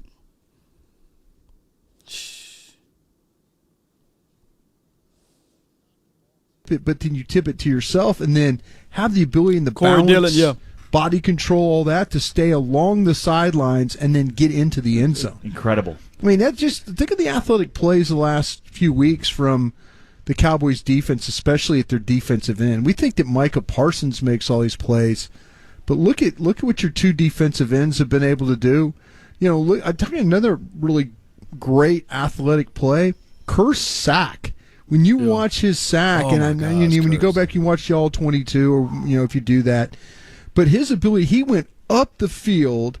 Heineke tries to go forward in the pocket, and he retraces his steps to get the sack right there.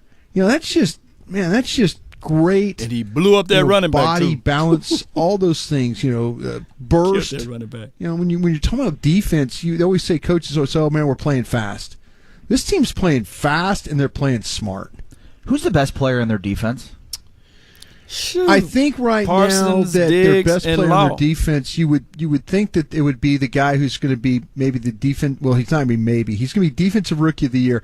I think he's put himself in position In that order. to be the defensive player of the year. We've seen the last couple of weeks that, and I didn't know what Watt did today in his game against Kansas City. He might have had a couple sacks. He was like the odds-on favorite. But our guy in Cleveland slowed down a little bit. He hasn't had the pressures of the sacks that he had earlier.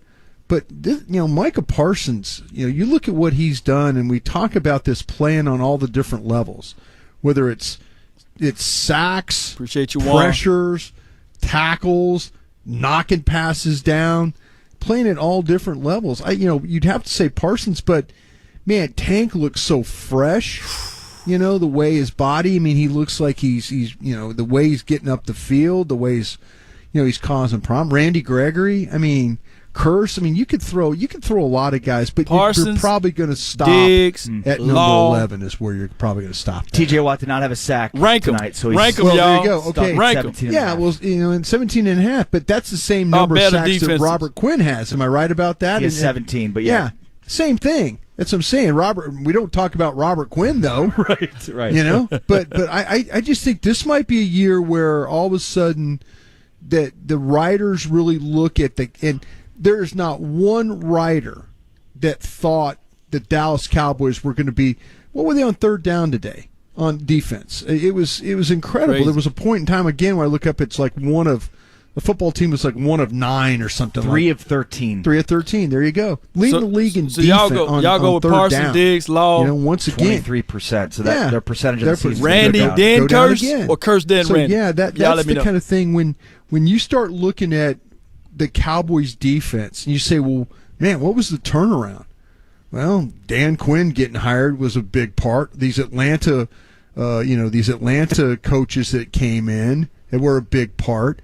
George Edwards, holdover at linebacker coach, big part. There's a lot of things going. Leon Lett tonight getting, that's what I'm saying. I just kind of feel like though with Micah Parsons, you're saying, man, the defense has gotten better, and it was better because they didn't have their best players for like the longest time. And it was Micah Parsons being the best player for a long time. I think Randy DeMarcus over Lawrence Curse. may be the best player in this defense, but Parsons certainly is the guy that is going to stand out. He's having arguably, as you mentioned, the defensive player of the year this year. And then how about Deion Sanders weighed in tonight? He said, at Trayvon Diggs should be the NFL MVP, or at least in the conversation. Defensive player of the year is already at his crib. Stop playing at NFL. Just make MVQB, please, so you can continue to shower your highest paid players. This man is doing what hadn't been done in a long time. Hashtag Appreciate Coach you, Prime. Cowboy Sports Report. So You Deion next. says Trayvon's already got the defensive player of the year locked up. He should be the MVP conversation. Yeah. I'll tell you what, I still Parsons to me. when you talk about the sacks, the tackles for loss. I respect And leadership. I respect what Diggs is doing, but man, this team didn't have. I mean, they had Randy rushing the passer, but Randy he got the COVID, got a little nicked up and stuff like that. Right. Ooh, Parsons moved from linebacker to play She defensive putting boss end, man up there. and just got pressure after pressure, got sack after sack. And there was a play tonight, I think it was the first or second drive, where Micah kind of came late on the blitz, and just DeMarcus is sort of battling Randy in the didn't middle, curse. I and feel Micah y'all. comes through and shoots like a Randy cannon. is better and than it's like, Curse. man, Okay. the potential of Yep. those two rushing Y'all the right. passer. Absolutely. Whew, good luck. It, Brian brought us Ari Tepkin. Cowboys 56, football team 14. Taking your phone calls at 877-881-1053. 877-881-1053. Dallas Cowboys football will continue in a moment. All right. So my guy, Cowboys in charge, said he called in, so he should be next. So we were talking about like the defensive leaders, and this is just for fun and games. So let's not get too personalized with this. Shout out to you, Derek. All right. So Parsons number one right now. I can't put no other defensive player above him. Now, it's subjective a little bit because of the time frame. Subjective a little bit. I think I'm a little hoarse. I'm getting a little hoarse for yelling. Somebody said, Law, you sound like you're under the weather. I'm getting a little hoarse for yelling. But neither here nor there. I'm still here with y'all. We've been talking for 4 hours. Well, we've been talking for like 6 or 7 hours straight, right? But I love y'all, so I'm going to keep it going. So hear me out with this list. Parsons, subjective a little bit between Diggs and Law. But I'm going to give it to Diggs just because I'm a little biased as it relates to DBs. But shout out to D-Law. He's number 3 on my list. And then number 4, you can rock with Randy,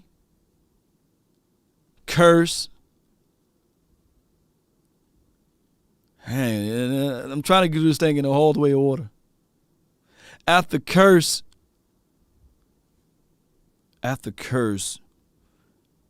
is it AB? Believe it or not, Anthony Brown. Let me see what the Grinch said. BD is correct. Let's see. Or is it one of our interior guys?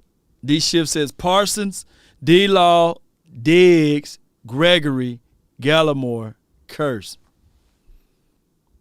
I ain't going to fight you with that one. You got your trench guys in there. Randy for sure. Okay. All right. BD Gray says Parsons, Diggs, D-Law, Randy, Curse, Gallimore, Osa. Okay. I see you. I feel you on that. After Osa, BD, do you put AB in that? Do you at least put AB up there? We on a winning spree, baby. It's victory Monday already. We still talking, baby. KC Ant-Man says KC plays big. Yep. I mean, KZ. I'm saying KC like KC. KZ, my bad. KZ do play. BD Gray says best lineup. No. Jay Lombardi. My dog BD Gray, man. Y'all tweet me too, man. Y'all tweet at me. Parsons, Tank, Diggs, Randy, Curse, Gallimore, AB, and Osa. This is from Pickle Rick. Yeah. Cowboys, man, we look at the defense so good, baby. We thinking about the names. We like, we going down his name. Parsons, Diggs, D-Law, Randy, and then Curse. I see y'all. So everybody pretty much Parsons, Diggs, D-Law. Okay, yeah. I feel y'all with that lineup there, man.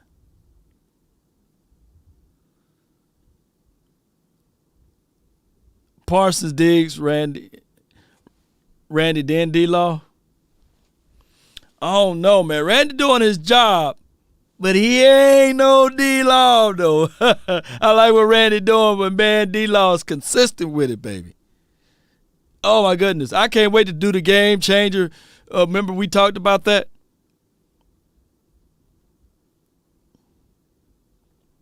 Hooker, we need to see more out of Hooker, Jason. AB is more solid right now than Hooker. That's a good problem. Grant says it's a good problem. But I think that AB is a more solid guy for right now.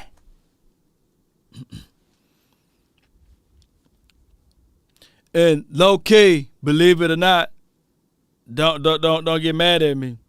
But the way this NFL is rolling, for next week, I think some more of our guys need to get their C19. I'm just putting it out there because I don't want none of these guys to get C19 through the playoff unless we find a magical wand that none of the C19 crap hit us while we're in the playoff.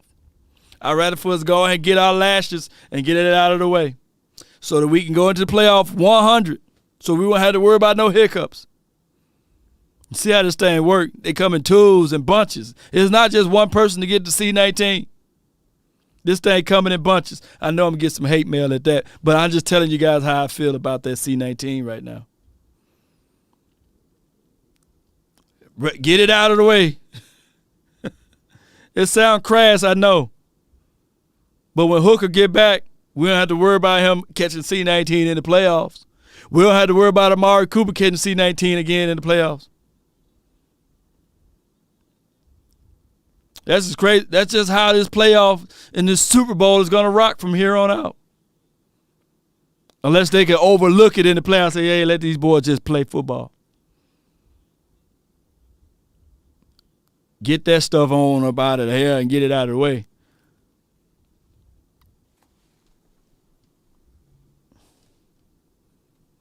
Y'all, if y'all feeling me what I'm saying, type C19 in the chat. I feel you lost C19. Because we got 2 more games after this. Get that stuff out of the way. And look, Aaron Rodgers already got his out the way. Shoot. Sheesh. We can knock on wood all day. Yo, it's crazy. Get that stuff and get it out the way. It's crass. I know it sounds crass. I know, and I'm not making no joke of it, Cowboy Nation. We Gucci, baby. Shout out to you, Daniel.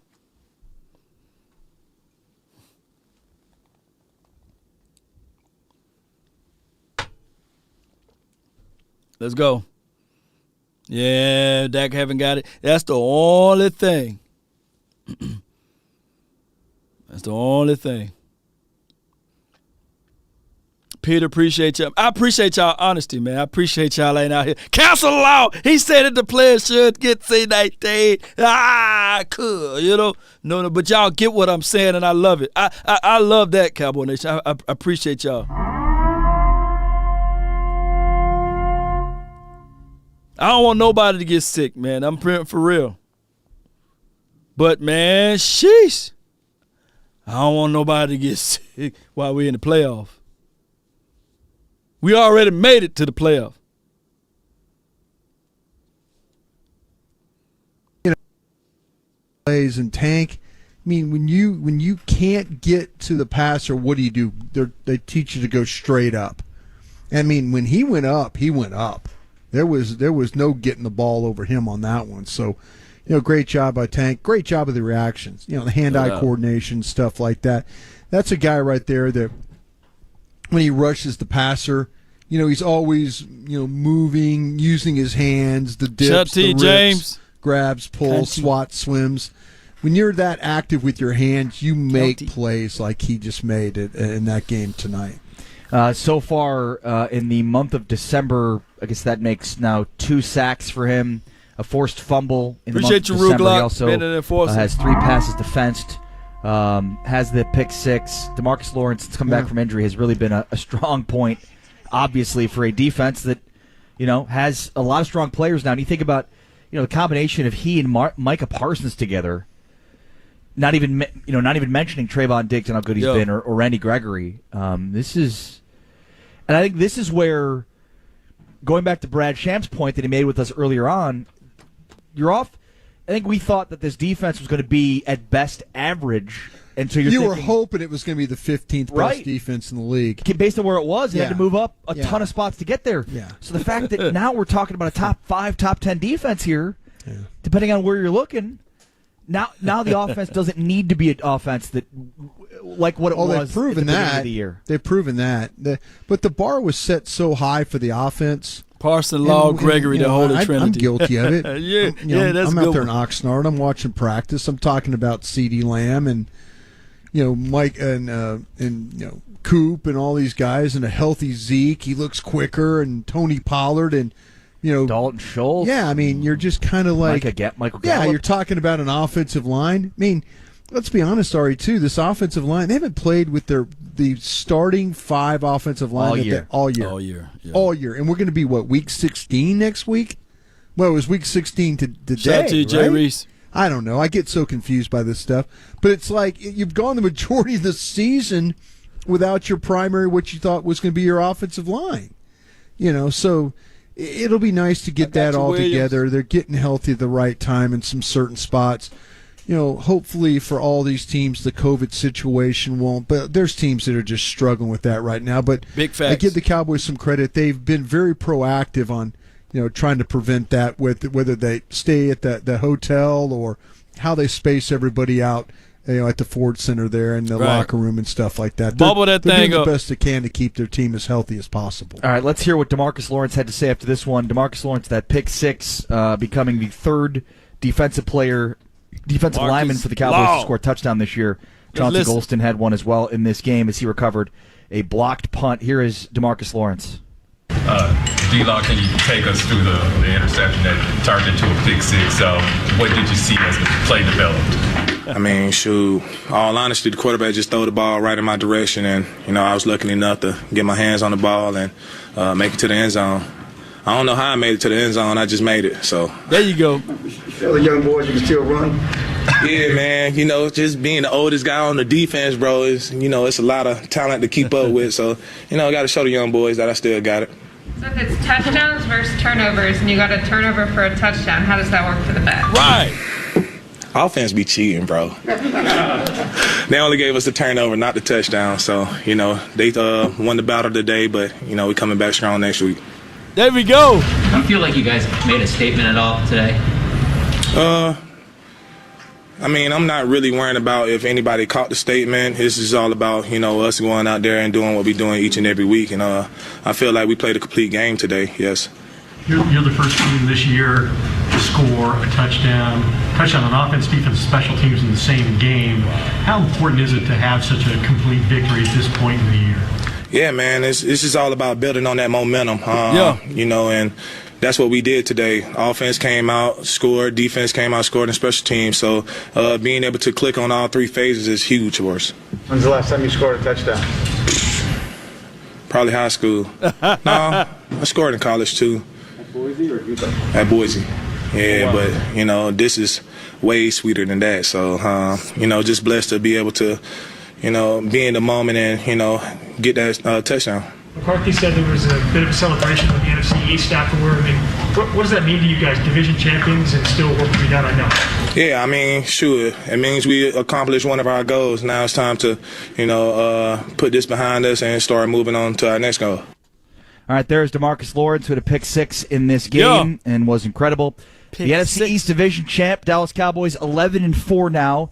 With 2 games left, it was Week 16, so Week 17 next week. There you go. As they host the Arizona Cardinals on January 2nd. Remind me next week what week it is, please. Then Week 18 will be the conclusion with the Cowboys at Philadelphia. At 877-881-1053 is the number. If you'd like to get in here on the postgame show, 877-881-1053.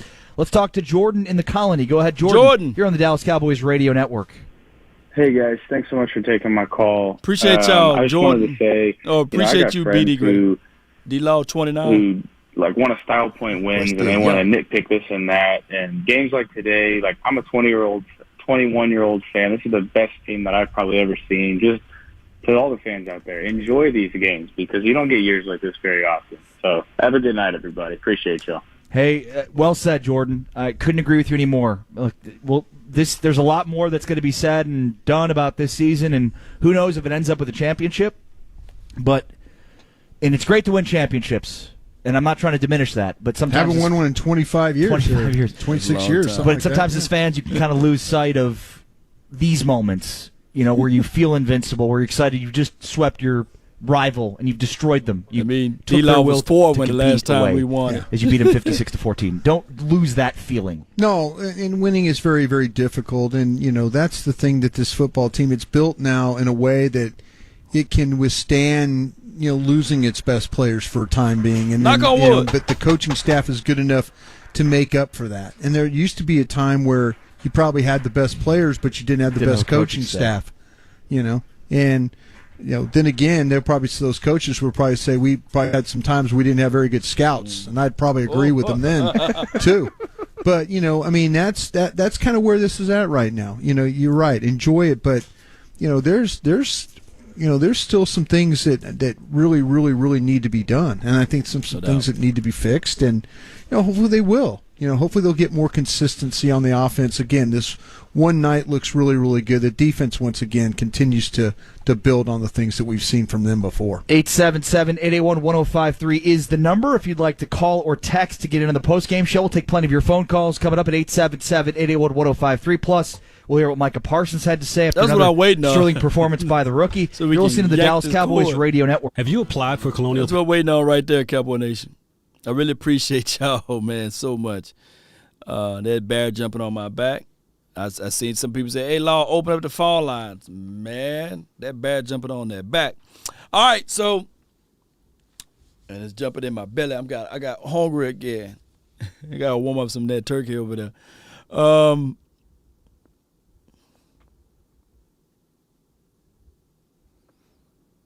Let me do this right quick.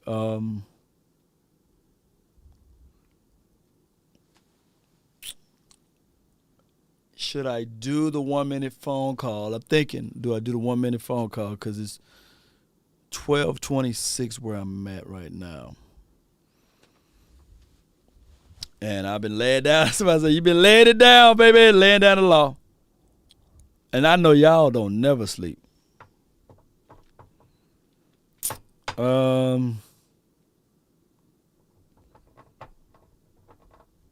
going to read y'all comments. 1 minute phone call. Now we can't be talking about how the earth was made and how the flowers grow out of the ground. You know what I'm saying? Y'all got to make it quick.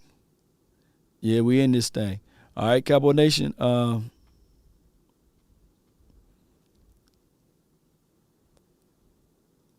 Number says some people say I would rather call in to 105 and then let me. Yeah. Yeah, all right. Somebody said the earth is flat. Yeah. Look, the whole flat theory is dependent on how you look at it. Depending on how you look at it. See, y'all be getting into these deep thoughts, baby. Y'all be getting blood. When you bleed out of your body, it's flat on the ground. Blood in your body, you zoom in, it's circular. Let me know if I'm wrong. Blood is circular. And in your body, cells are circular. But when you look at it, it's flat.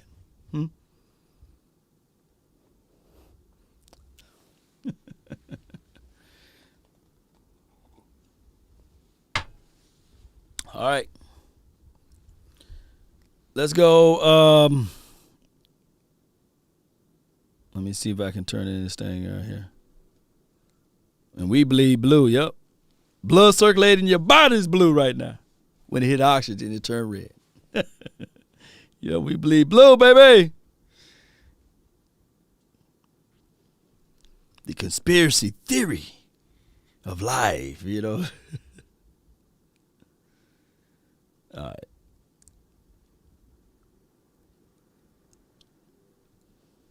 Let's see what we can do here.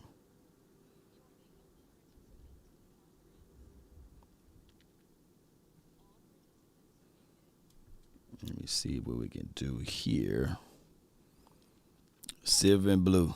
You bleed silver and blue. I see you. I feel you. Come on, Cowboy Nation. Cowboy Nation. All right. Give me 1 second here. If I could find his phone number and open that thing up. Here we go. All right. And then we got to do 'Cause I want my score to be up there. Look how we build this right here. I want that score to be right there too. There we go, right there. That look pretty right there. Keep that score right there.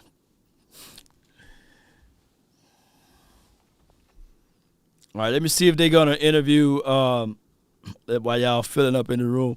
I'm gonna see if they're gonna fill. I'm gonna see if they gonna do that Parsons interview.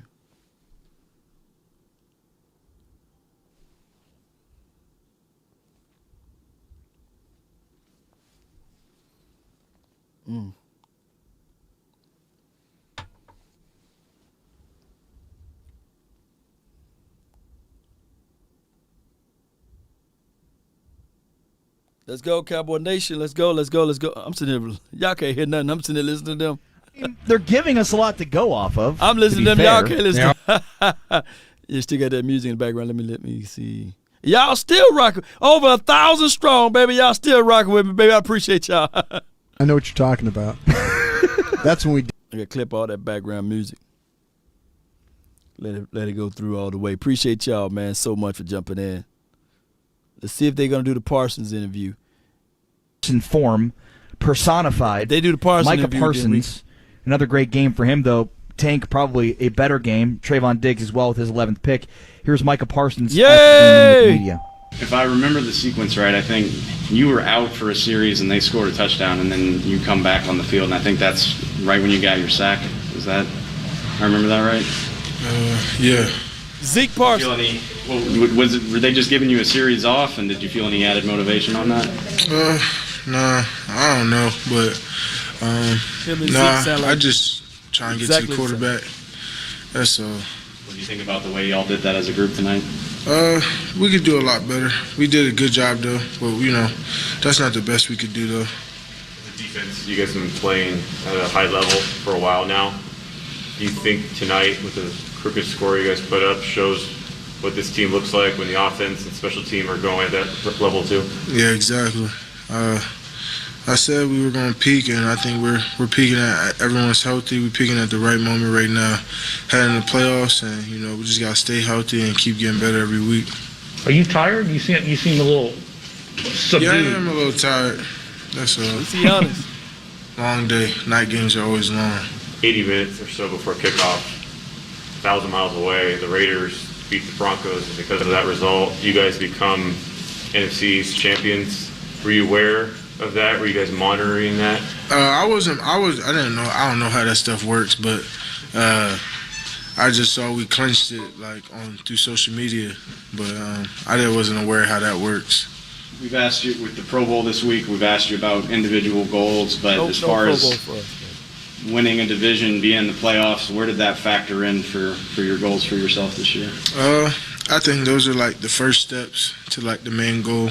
I mean, everyone's always talking about the Super Bowl, but there's always factors and steps you got to get to those. And winning division was part of it. Then getting to the playoffs was the second part. Now we got to keep winning, and we got to finish that last piece. What did you think about D-Law's big play tonight? How has his return presence really helped you guys out? I mean, D-Law has been extraordinary since his return. I mean, he just creates a lot of opportunities for everyone. He's so effective in the pass game and the run game. I mean, he's just a force when he's out there. And I mean, I told him, I said, you had a little bit more juice than I thought you had left. And he started laughing. He's like, I told you, I said. Yeah. He said, so I'm really happy for D-Law, and, I'm really happy to have him back. All right, there's Micah Parsons meeting with the media after this cut win. him off short. He had his 12th sack of the season? 13. 13th sack of the season. Yeah. That's right, because he now trails Alden Smith by 1 sack for second place in the all-time single-season sack record list for rookies. And he's 1.5 behind. Now I have to think about it. Javon Curse. And not Jaron Curse. Yeah. Javon Curse, who had 13.5 sacks his rookie season, 1999 for the Titans. So he's at 14.5. 14.5. Alden Smith at 14. What are you Chris doing right now? Had 14.5. He's sleepy too. And Parsons has 13. Numbers are wild. No, he got 13 sacks, in the man. evening, and you're just throwing out numbers. 13 sacks from People Micah are Parsons. driving home going, what is he doing? Kids had a hell of a year, though, hadn't he? He really has. He's a monster. If you know, and again, you can't give the coaching staff and the scouting staff enough credit for what they saw in that player and how that he's been able just to step up. I mean, and we talk about rookie walls and things like that. Right. He sounded a little tired tonight. He even admitted He was made a little us. tired, but, He make us tired. Parsons made us tired. Though. Those waiting around all day for night games. He sounded like they lost 56-14. Nah, he's just. He did not sound very happy. Yeah, he's cool, man. He's good. He's good. He's good. He's cool. He's everything. 877-881-1053 is the number if you'd like to get into the postgame show. This is what I'm gonna do. 877-881-1053. Put on Let's phone talk calls. with Brett in Dallas. Go ahead, Brett. You're on the Dallas Cowboys Let Brett Radio go, Network. and then we're going to listen to y'all. Hey guys, online. thanks for having me. Brian, just wanted to get your thoughts. I know we've talked about DeMarcus Lawrence at great lengths tonight, but maybe share a little bit more of kind of what he's been doing, not only in the locker room, but maybe even on the field, where he's kind of in the run game, where a lot of people don't give a whole lot of credit to with all backs from Micah, et cetera. Just wanted to hear a little bit more from to let everyone know how much he's really doing in the run game. And this is why I asked the question about who's their best defensive player. No, this is funny because, like I say, I do a show every Monday through Friday with Jeff Kavanaugh and Gavin Dawson and Lucius Alexander, and we, Jeff and I always talk about how important Tank Lawrence is to the run defense. Because crazy. What's that run defense? They tried to do something today, and it's just a perfect example of what Tank Lawrence and the type of player he is. Can't let y'all You see remember my when they password. shifted? they took a they brought the back in motion across and then moved him to the back. Heineke grabbed him. Yeah, and it stopped him like, okay, I'm going to run. But what did Tank Lawrence do? He moved into the A gap. He moved into the A gap. There you go. So he knew that, okay, potentially the ball was going to fit right there. On their so run, what did he do? He saw that he needed that gap needed to be replaced, and what did he do? He moved with the back in order, and then what did Heineke do? The quarter ran out. They didn't run the play. And so it was like he was trying to kind of maybe Heineke was going to. Keep it super thorough my way on this. All lines open for your mind, baby. Call my phone, hit my line. Only ones who down for real, down for life. Keep it super thorough my way on this side. Keep it super thorough my way on this side. With my brothers. Everybody got 1 minute, man. This line is longer than Shaq feet. So, all right, let's get this thing going. I see the order in which they were received. Cowboy Holic, you live, baby. Hey, Law Nation. Talk to me, man. I just want to say that in the playoffs and in our Super Bowl, none of the teams would score 20 points on us. Okay. How about them Cowboys? He's them boys. Cowboy Holic out. I love you. Appreciate Keep doing you. what you're doing. Appreciate you, man. One love to you, too, man. Appreciate you, man. Cowboy Holic. That's what I'm talking about. Jumped in, jumped right on out of there. All right, so, all right. Appreciate you, Cowboy Holic. All right, next we got my dog, Mr. Passion. Daryl, you live. What up, Law? Nothing to it, man. Talk to me. Hey, much love, homie. Hey, how about that game, bro? How about it? Yo. Can you say it with me? Super Bowl bound, baby. And next Super Bowl champion. Let's go, Cowboys! Let's go! Yo, let's go, baby. Appreciate you, man. You got anything else for this? That's it, buddy. Appreciate you, man. Thank you.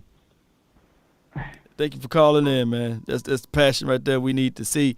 That's the passion we need to exhibit on this Victory Monday. We done made it all the way to Monday, baby. All right, give me 1 second here. Let me find my clock, man. I got to find my clock, man, you know. Dog, where my clock at?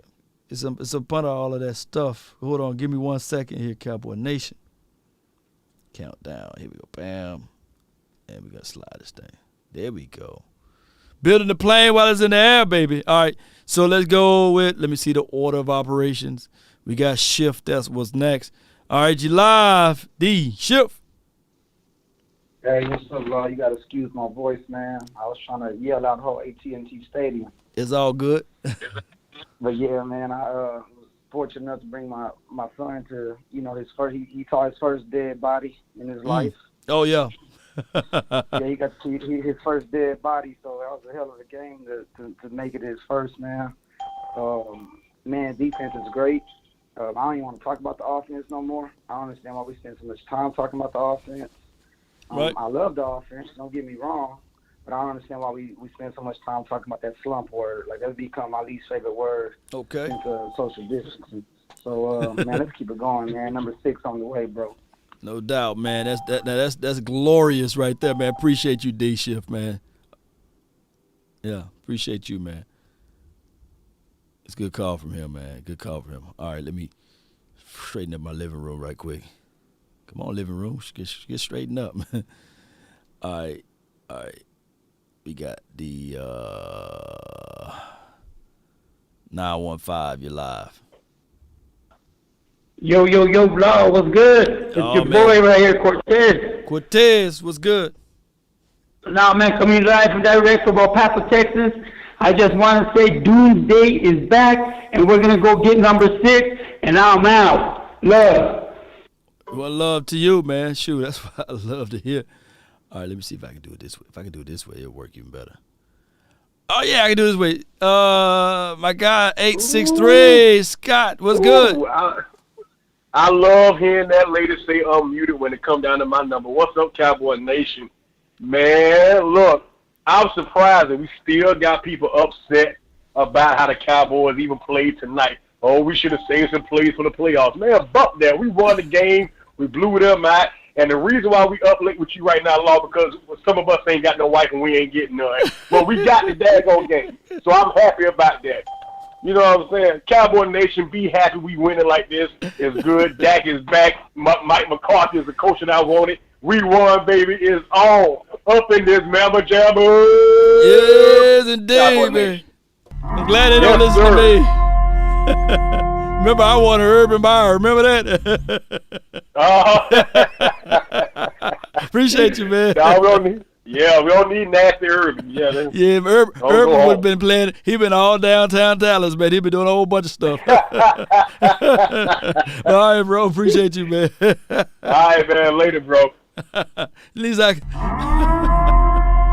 oh my goodness, y'all remember that? Yeah, I wanted Coach Herb to get up in this thing. Urban Meyer would have got caught up downtown somewhere. He'd be like, "Where Urban at, man? Oh man, he downtown, man. He uptown now." Uncle Charles, baby, you live. What up, y'all? What's going on, man? Man, everything, man. What's good? Let me tell you something, man. Hey, man, let me tell you something, Long. You did a hell of a job tonight. I know I got 1 minute because I know you got a lot of callers. Let me tell you something. I don't give a damn. And by the way, Uncle Charles, what's up, my brothers and sisters?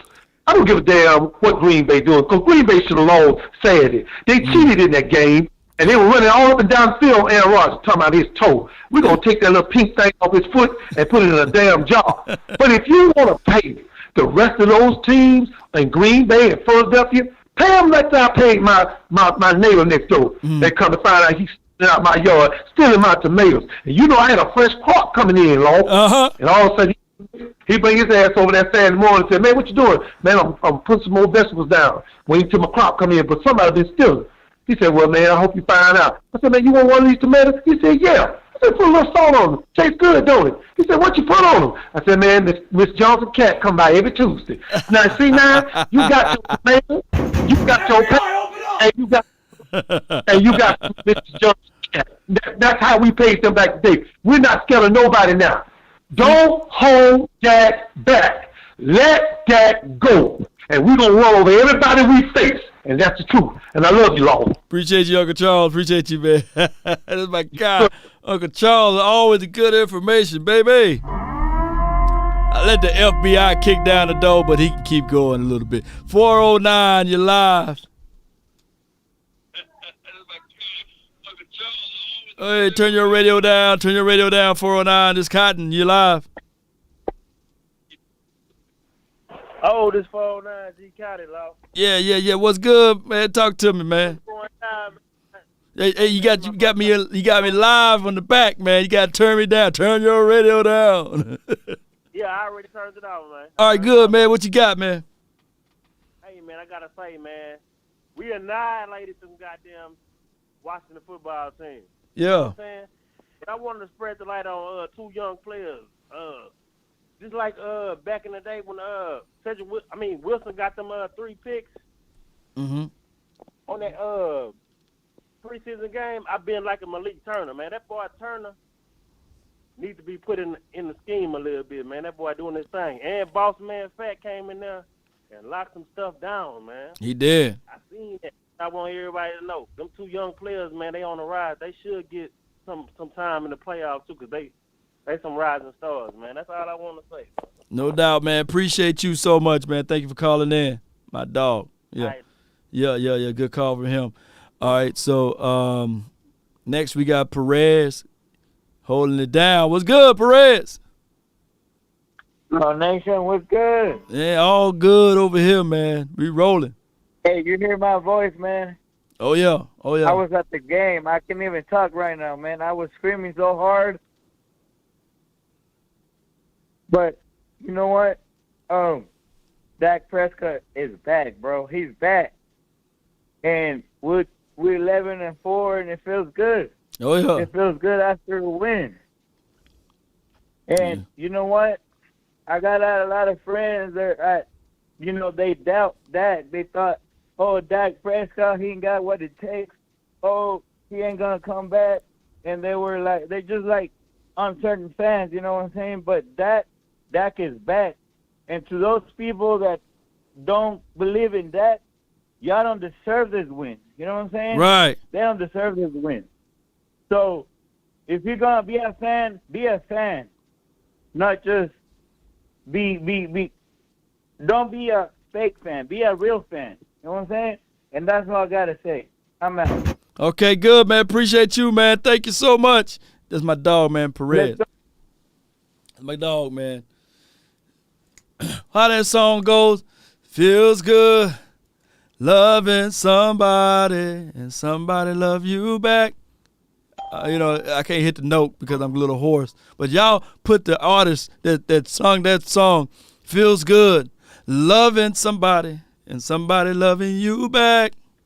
I can't hit that note. But 520, Uncle Dave, you're live. Yo, what's happening, Lo? Nothing to it, man. Talk to me.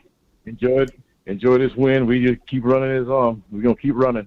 Mm-hmm. Keep running, going. And also, I'm going to let you know I ain't going to be coming through because I'm on that lockdown, that 10-day lockdown. I got burnt bad. So. You're on a 10-day skate. But I hope all is well, man. I'll catch you on the flip. Yeah, I'll keep you on the flip. I mean, I'll get you on the flip side, man. Maybe sometime next year. Most certainly. Anyway, that's all I got to say. Al Michaels already called it like a couple of days ago that Dallas was going to crush him, and I don't think that's called a crush. I think that's a straight 817 right there. Yeah. Go. Homicide. I'm out. Hey, but you feeling good, Uncle Dave? Before you go, you feeling good though? Everything's well. All is well. I'm okay. Yeah. I'm doing pretty good right now. So I just hate this crap, man. It is what it is. Pretty healthy for an old man, so I think I'll get over it quick. Most certainly, man. Continue to fight, man. We all put our prayers together for you, man, and continue to fight it. Go. Let's go. Right on.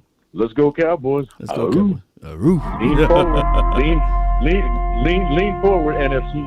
Yeah, we tell it. AFC. We're coming. Yeah, we'll tell them lean forward. Yeah, indeed. Most certainly. Appreciate you, Uncle Dave. Appreciate you. That's the NFC. All of them teams. All right. We got this 206 you're in the mix. What's up, Law? Nothing to it.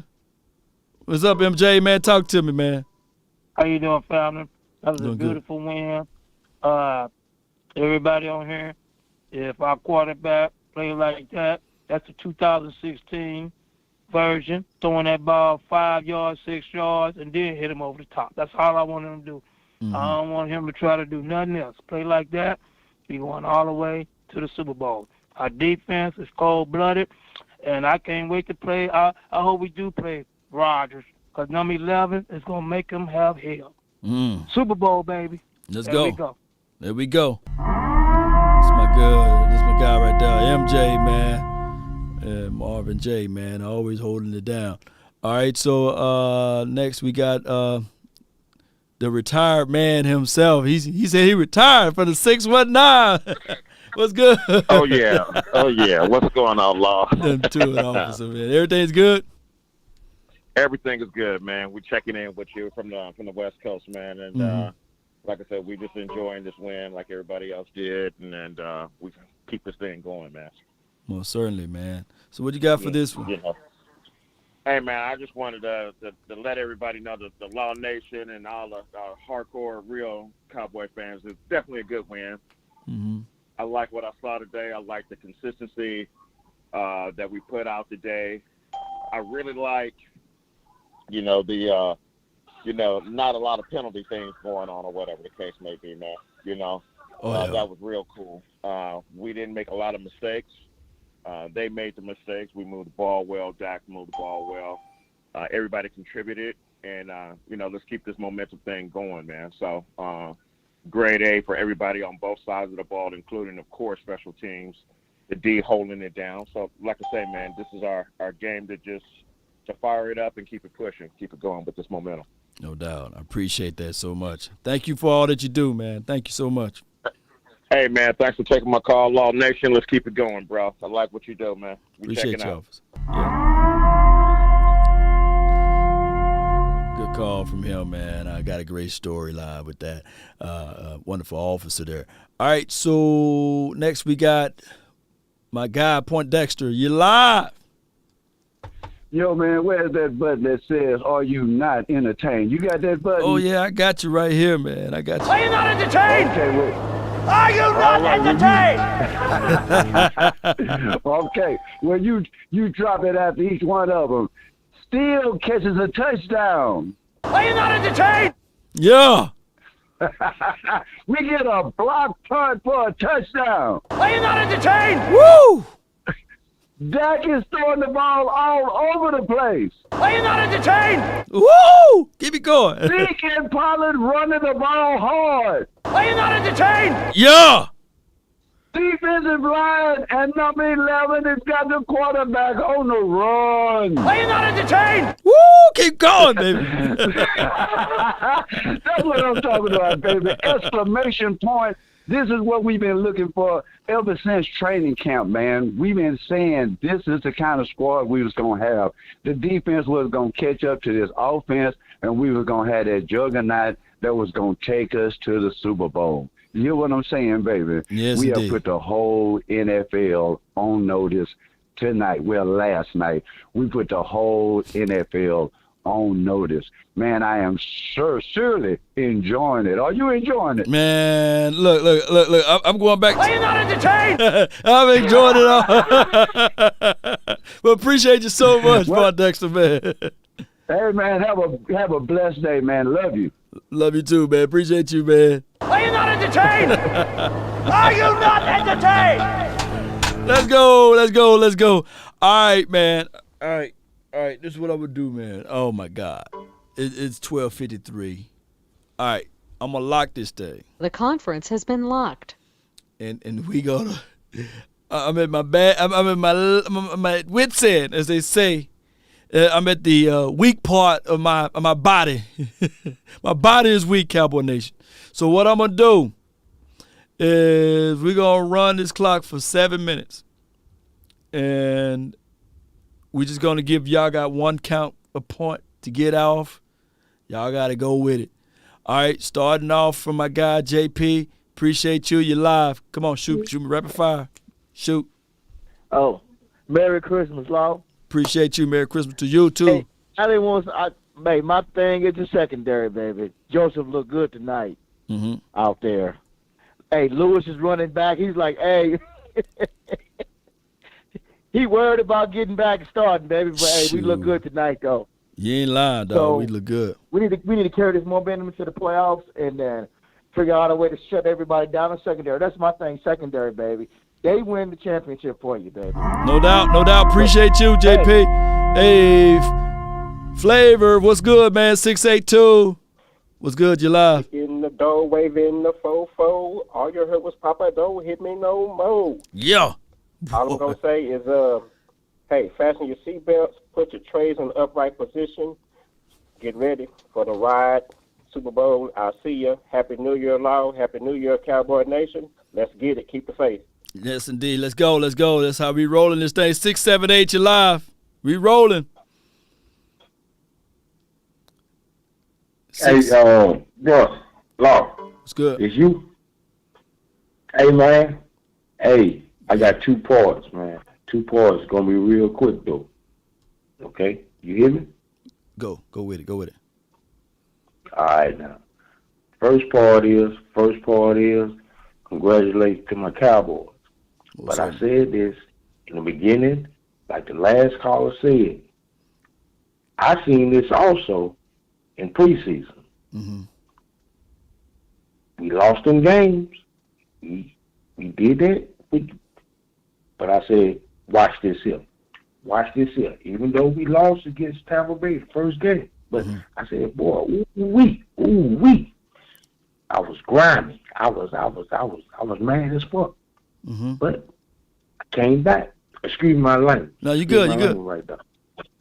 But I came back though, Law. I came back and said, man, we won this game. Just cut through all that. We won this game. True it is. Now my second part. All them games you seen that been played today. All them games that were played today in NFC. Open up! Oh, man, shooting, man. Come on, baby. All right, 806, baby. You're live from Lubbock. Hello, you there? Yeah, I'm there, man. And shoot, they kicking down the doors and everything. Hurry up. What you got? I understand about that game tonight. Hey, I don't think that Dak was in a slump. Right. I really think that McCarthy was psychologically playing everybody else for the last 5 weeks. And so when they come back tonight, everybody thinks, okay, well, he's out of his slump. No, he wasn't never in the slump. FBI, open up! Yeah, appreciate you. Dak wasn't in the slump. 720, you live. I just look at Green Bay's schedule. That's all I'm saying. Oh, yeah. Give them number 1. Vote for the Rams. Take the 2 seed. And I want Green Bay. That's it. There's no doubt. Appreciate you, man. he survived. 661, you live. Cowboy Nation, it feels good to be 11-4. You ain't lying. I just want to say that defense looked crazy out there today. Super Bowl worthy. That offense looking good. We getting hot late in the season how we need it to be. I just want to say the Packers got a soft schedule. They got some soft calls called on them. Cowboy Nation up. We're going to the Super Bowl. No doubt, man. Woo! It's 202, you live.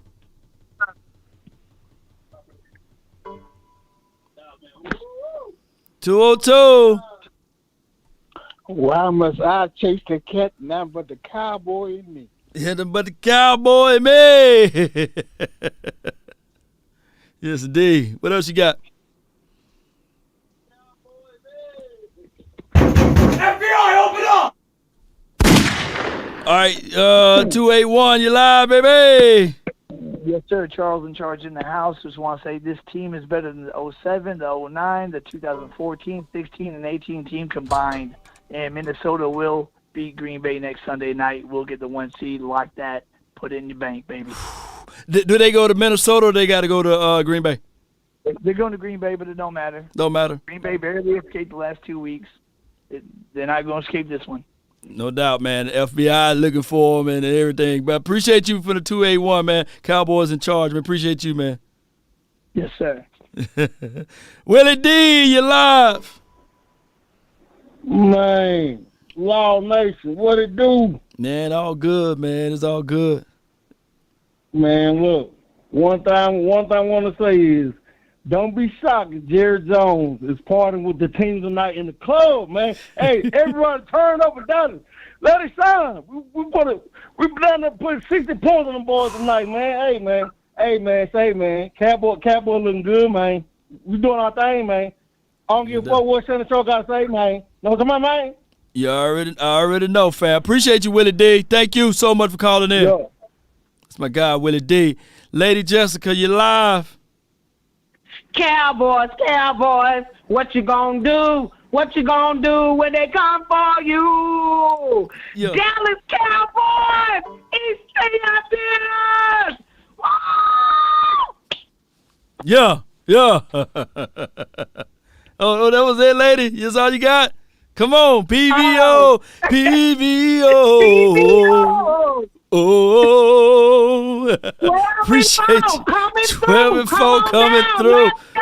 Let's go. Appreciate you, Lady Jessica. Thank you so much for calling in. Later. Yo, last but not least, 832, my brother from another mother. Hey, you're live, Marcia's 832. What's good? What's going on, Lo? Nothing to it, man. Talk to me, man. Talk to me. Hey, first thing I want to say, I see there's like 1,000 people on your thing. I need them to smash this like button for your content, brother. Oh, yeah. I need them to do that for you. Oh, yeah. All I want to say is we celebrate, and I'm celebrating to it, but I'm happy the way that Parsons, Dak, Diggs, they're keeping their composure because they know there's a bigger picture, and this is just a stepping stone up to the next level. I like how they're locked in. They know the job ain't done yet, but we're going to get there. We're going to the Super Bowl. That's it, Lo. Thank you, man. Appreciate you, man. Thank you so much. Woo! Oh, my gosh. All right, man. I appreciate everybody, man, who stood tall. I thank y'all for being part. Goodbye. Of this episode. I don't know how long I've been live, but I've been live long enough to know that it's time. You got to know when to hold up. Know when to fold up. Law's folding up right now. And there's nothing wrong with that because I know it when that body, the spirit is willing, but the body, baby, is weak right now. Oh, and we give out awards. Hey, give me a couple of hours and I'll be back live again because we're going to do our Victory Monday show. Appreciate everybody who stood tall with me, man. I really do appreciate you guys from the bottom of my heart. Thank those, man, who contribute. Thank those who shared this content. Thank those who reverend in the spirit today. It's one of those things, Cowboy Nation, that we look at this game and we sit back and say, a third of you guys would never, ever thought that it would be at this score right now, as far as the stat line, okay, the standings, I meant to say, of us being 11-4 right now. If I'd have said from the start of the season, Cowboys be 11-4, a third of you guys would have been like, nah. You must be out of your goddamn mind. I know that's what y'all would have been saying, but I want me some glory hole. We wanted some glory hole over there. And we stayed tall, baby. We didn't fold up like a wallet or a lawn chair. We kept fighting. And that's what a prize fighter's supposed to do. And if you are in the mindset of thinking that this team is the same team we saw 5 years ago, 10 years ago, got dogged me 3 years ago, man, you've been living up under a rock. This team is different. This team is flat out absolutely different, Cowboy Nation. We're playing different. They're learning. They're learning to play with each other. And on top of that, the motivation is from within. Shout out to you, number one. Appreciate you with the donations to help elevate the nation. We're going to get some rest. Plenty there is of rest that need to be here. I need to be recharged and revitalized. But with this thing called incentivize, the beat of my heart is crying, Cowboy Nation.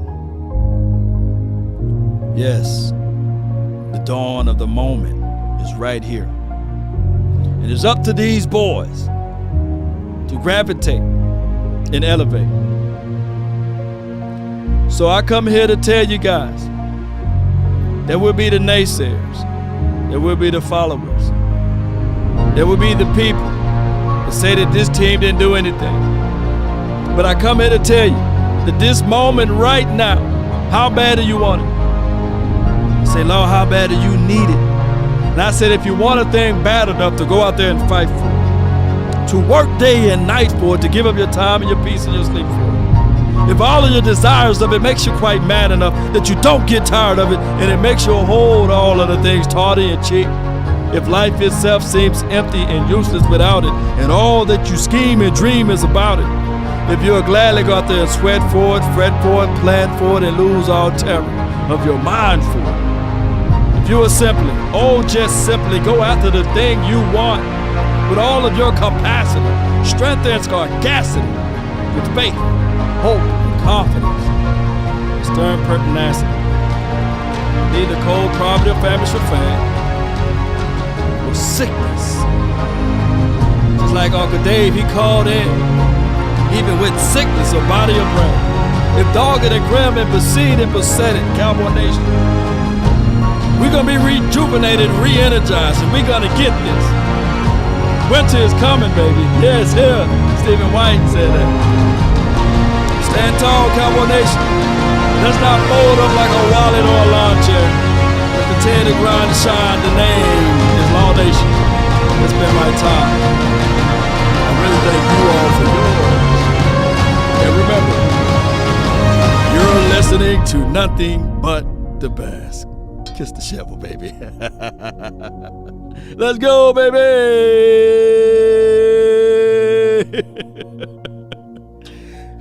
Let's go. This is where we lock in at, baby. Let's go.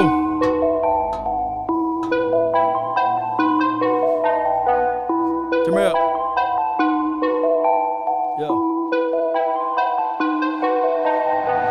Nowadays, nothing really excites me. Only one of me and nobody's like me. Phone ringing and I tell him it's ice. I got wifey on blinking, she freeze. Photo, please, no photos. G's, no, please, no photos. Hit the door and the doorman just whole team here might need some. Still young, but I move like a new deal to my lawyer. If you're down in my management, I'm just warming up, wait till I old producers saw the numbers one. Different colors in my baggy light. Chalk it up, talk of the town where you're talking up. Wanna get you a ring and you tough enough. Wanna get you new things with your pockets dull. Run it up. I used to be quiet and out of luck. Now I'm appreciate you, super chat. Hating the jealousy, my mama telling me count up your blessings and run it up. Nowadays nothing really excites me. Only one of me and nobody's like me. Phone ringing and I tell him it's ice. I got wifey on blinging, she freeze. Photo, please, no photos. G's, no, please, no photos. I keep giving game away. I put game on layaway. I got paid to play today. I get paid to stay away. I get paid on rainy days. I might make it rain today. I got paid off pain today. Thought it'd take the pain away. In my own lane, finger roll. I would never sell my only soul. Heard your whole team was for sale. Heard it's on the market for the low. Who the realest, we might never know. All this acting, you gon' play a role. Give you the world when they sign you up. Try you out and then they line you up. Ooh, now you're looking hungry, ribs are touching, need some food. Now you're all on live acting surprised, but you was fooled. Boy, get out the way, it's been a day, now you're old news. Oh, Cliff now in the you building. Got the pen and pad, you're trying to take my moves. Reloaded. Nowadays, nothing really excites me. Only one of me and nobody's like me. Phone ringing and I tell him it's ice. I got wifey on blinging, she freeze. Photo, please, no photos. G's, no, please, no photos. Nowadays, nothing really excites me. Only one of me and nobody's like me. Phone ringing and I tell him it's ice. I got wifey on blinging, she freeze. Photo, please, no photos. G's, no, please, no photos. Where we at?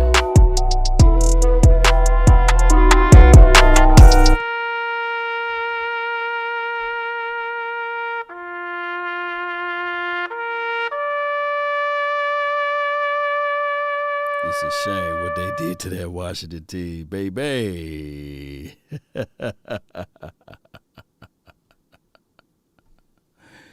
We up out of here. Boo boo. Let's go.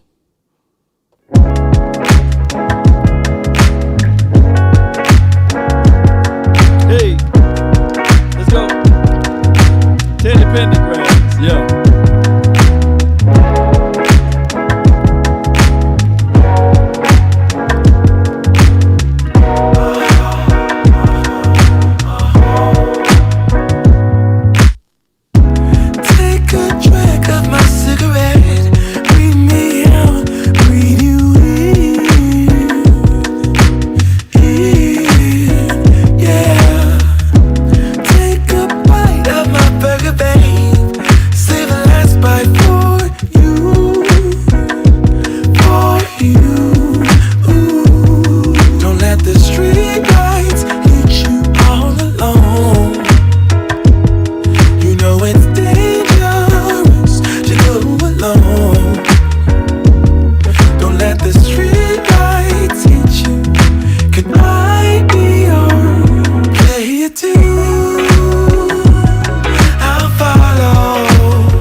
another one, and another one. Fighting you was the one I loved. 7 wonders all in one, all in one. Don't let the street lights hit you all alone. You know it's dangerous to go alone. Don't let the street lights hit you. Can I be your player too? I'll follow wherever you go, whatever you do. Player too, too. If a paper crane can fly, then forever doesn't feel that far. So far, so far. If a paper crane can fly, then forever doesn't feel that far. So far, so far. If a paper crane can fly, fly on, fly on, fly on, fly on, fly on. We up out of here, baby. Love y'all. Man, one love. Shout out to everybody who subscribe and follow. Let's go. Let's get it out of here. Let's get it out of here. Where my cover at? I got to put my cover back up. And we going to get some R&R time. There we go. Yeah. Yeah.